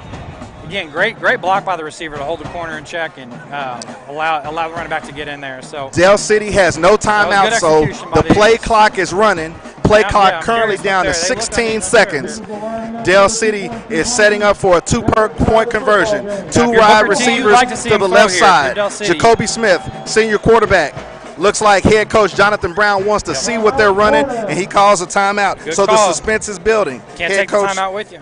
Head coach Jonathan Brown calls a timeout. The moon has just sneaked out behind the clouds, straight across from me, due east. It's a beautiful night here at S.E. Williams Stadium. We're high above the pride of the great Southwest, the campus of Booker T. Washington High School in Tulsa, Oklahoma. If you ask me, that's an orange moon, too. And I love the color orange. Once again, as I did in the first half, I want to give a special shout out to the Booker T. Washington class of 1966, with special mention to their and our forever Miss Hornet, Miss Phyllis Guillory, now fellows. To the class of 66, we love you. We're with you. We're Hornets forever. So we've got everything set. We want to thank you for watching Hornets TV, brought to you by Westview Medical Center, Advantage Roofing Construction, Kate Jones of Keller Williams, Levinson Law, and Wingstop. We've got the Dale City Eagles setting up for a 2-point after touchdown attempt. Senior quarterback Jacoby Smith ready to take the snap. The Hornets are set. It's a check with me. He's looking. The play clock is down to 16. He takes a snap. He looks to his left. He rolls. He has it. Nothing. He's going to throw it. He's going to try to make a reception. However, the ball falls to the turf. The ball is incomplete. I love to say it. The Hornet defense has held. The Hornets are strong. The Booker T. Washington Hornet defense has held on the point after touchdown attempt. An incomplete pass from Dale City senior quarterback Jacoby Smith. He took the snap, attempted a short roll to his left, then looked like he was going to tuck it and run it. At the last minute before contact, he basically thought to throw it, tried to make a completed pass to the midsection of the left end zone to a Dale City player, and the ball was basically knocked away. Good defense. Kirk, let me say one thing about that. There's the discipline you were talking about, because that defensive back didn't turn his head, see the quarterback running, and basically come up. He stayed with his man, stayed in coverage, basically able to get himself in between the quarterback and the ball. Yep. And knock that pass away. Absolutely. That was great defense by the Hornets. And, it looks, we got another Hornet down. Yeah, we got another Hornet down. But the Hornet defense holds. The Hornets are able to hold on to a 15-13 lead against the Tulsa World Rankings number 3, 6A2 Dale City Eagles. It's been a heck of a game, Hornet fans. If you haven't watched it all on Hornet TV Live, you can watch the playback, I do believe. But for those of you watching live, we appreciate any chat that you have. Our man Maverick keeping the pattern clear. Once we hear what you have to say, we'll definitely respond. Want to give a shout out to all the Hornets watching. We love you and we appreciate you. Please, yes, sir. If you like what you heard, spread the word. Be with us all season here on Hornet TV. We'll be calling the games for you, home and away. This is the 2020 edition of the Booker T. Washington Hornet football. I'm Byron Perry, live high in the stands. We're Kirk Jones from the class of 04. The Dell City Eagles now are lining up for an onside kick. The ball's down. It's not going to go the requisite 10 yards. It means the Hornets will take possession. Yeah, I think we had a penalty flag prior too. They might actually call the kicker for offsides because his plant foot went ahead of the 40-yard line before he actually kicked it. Good call, Kurt. Good call. We'll see, but it is on the line. We're going to see what we got. Yeah, okay. Offside the ball. Now, the down part of that is you'd rather have the short kick and just take the ball. That's true. That's true. They're going to get another shot to try and that time Dell City did not get a fortuitous bounce. They did not.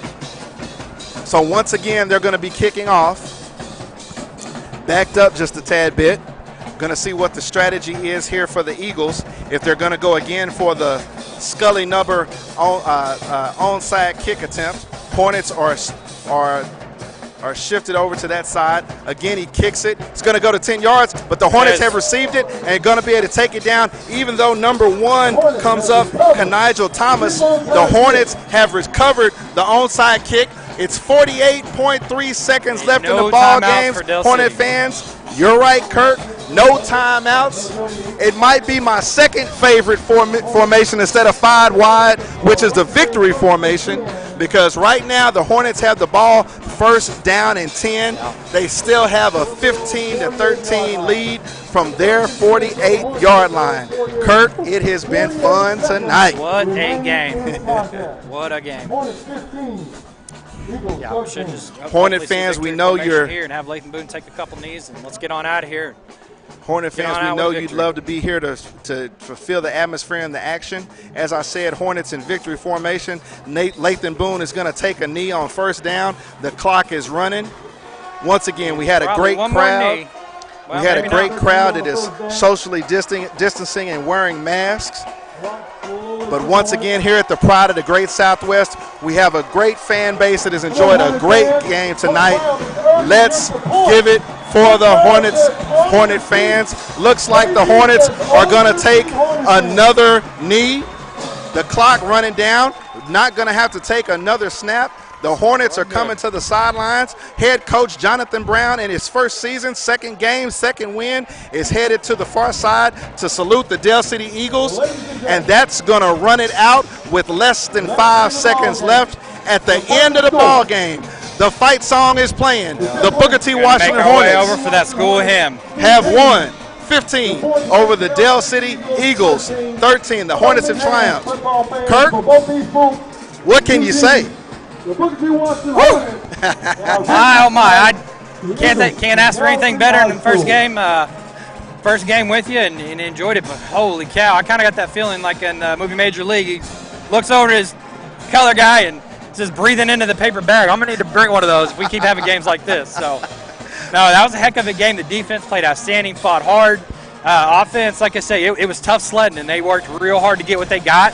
I mean, this was just great football, great football, and that's why it was a top 5 matchup. Great football, I mean, exactly. There's, don't be surprised, to see them again. I mean, this was tough. So, hats off to Dell City. They played a heck of a game. Those guys are tough. That's a good football team. Yeah, it's a very good football team. They're going to make they're going to do some damage this year. We may have to see them sure. again, in 6A too. Yeah, the thing about it is, as a former player, you want to see progression. But the thing about it, when you play a tough game like this against a good team, you want to see the team dig deep and do what they have to do to win, and that's what we had to do. I mean, yeah, you give up a touchdown, but then you come up and make a stop, big time. On a PAT. And you have to, like I said, some back-breaking plays there, getting out from their own goal line, another big third-down conversion, a couple penalties. So, the mental toughness of the Hornet defense was big because they had a couple bad breaks on that drive, a couple missed tackles where they're about to end this game.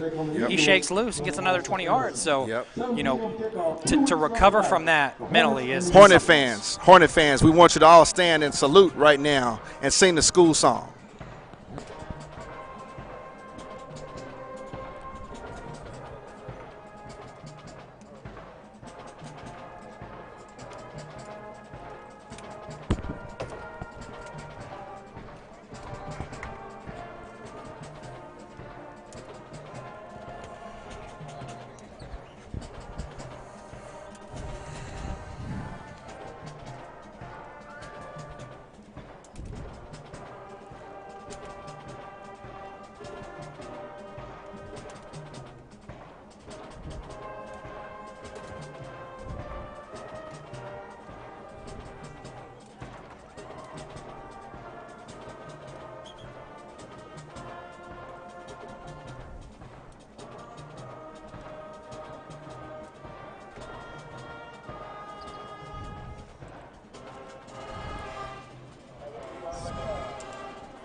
All right, Hornet fans, that's the school hymn.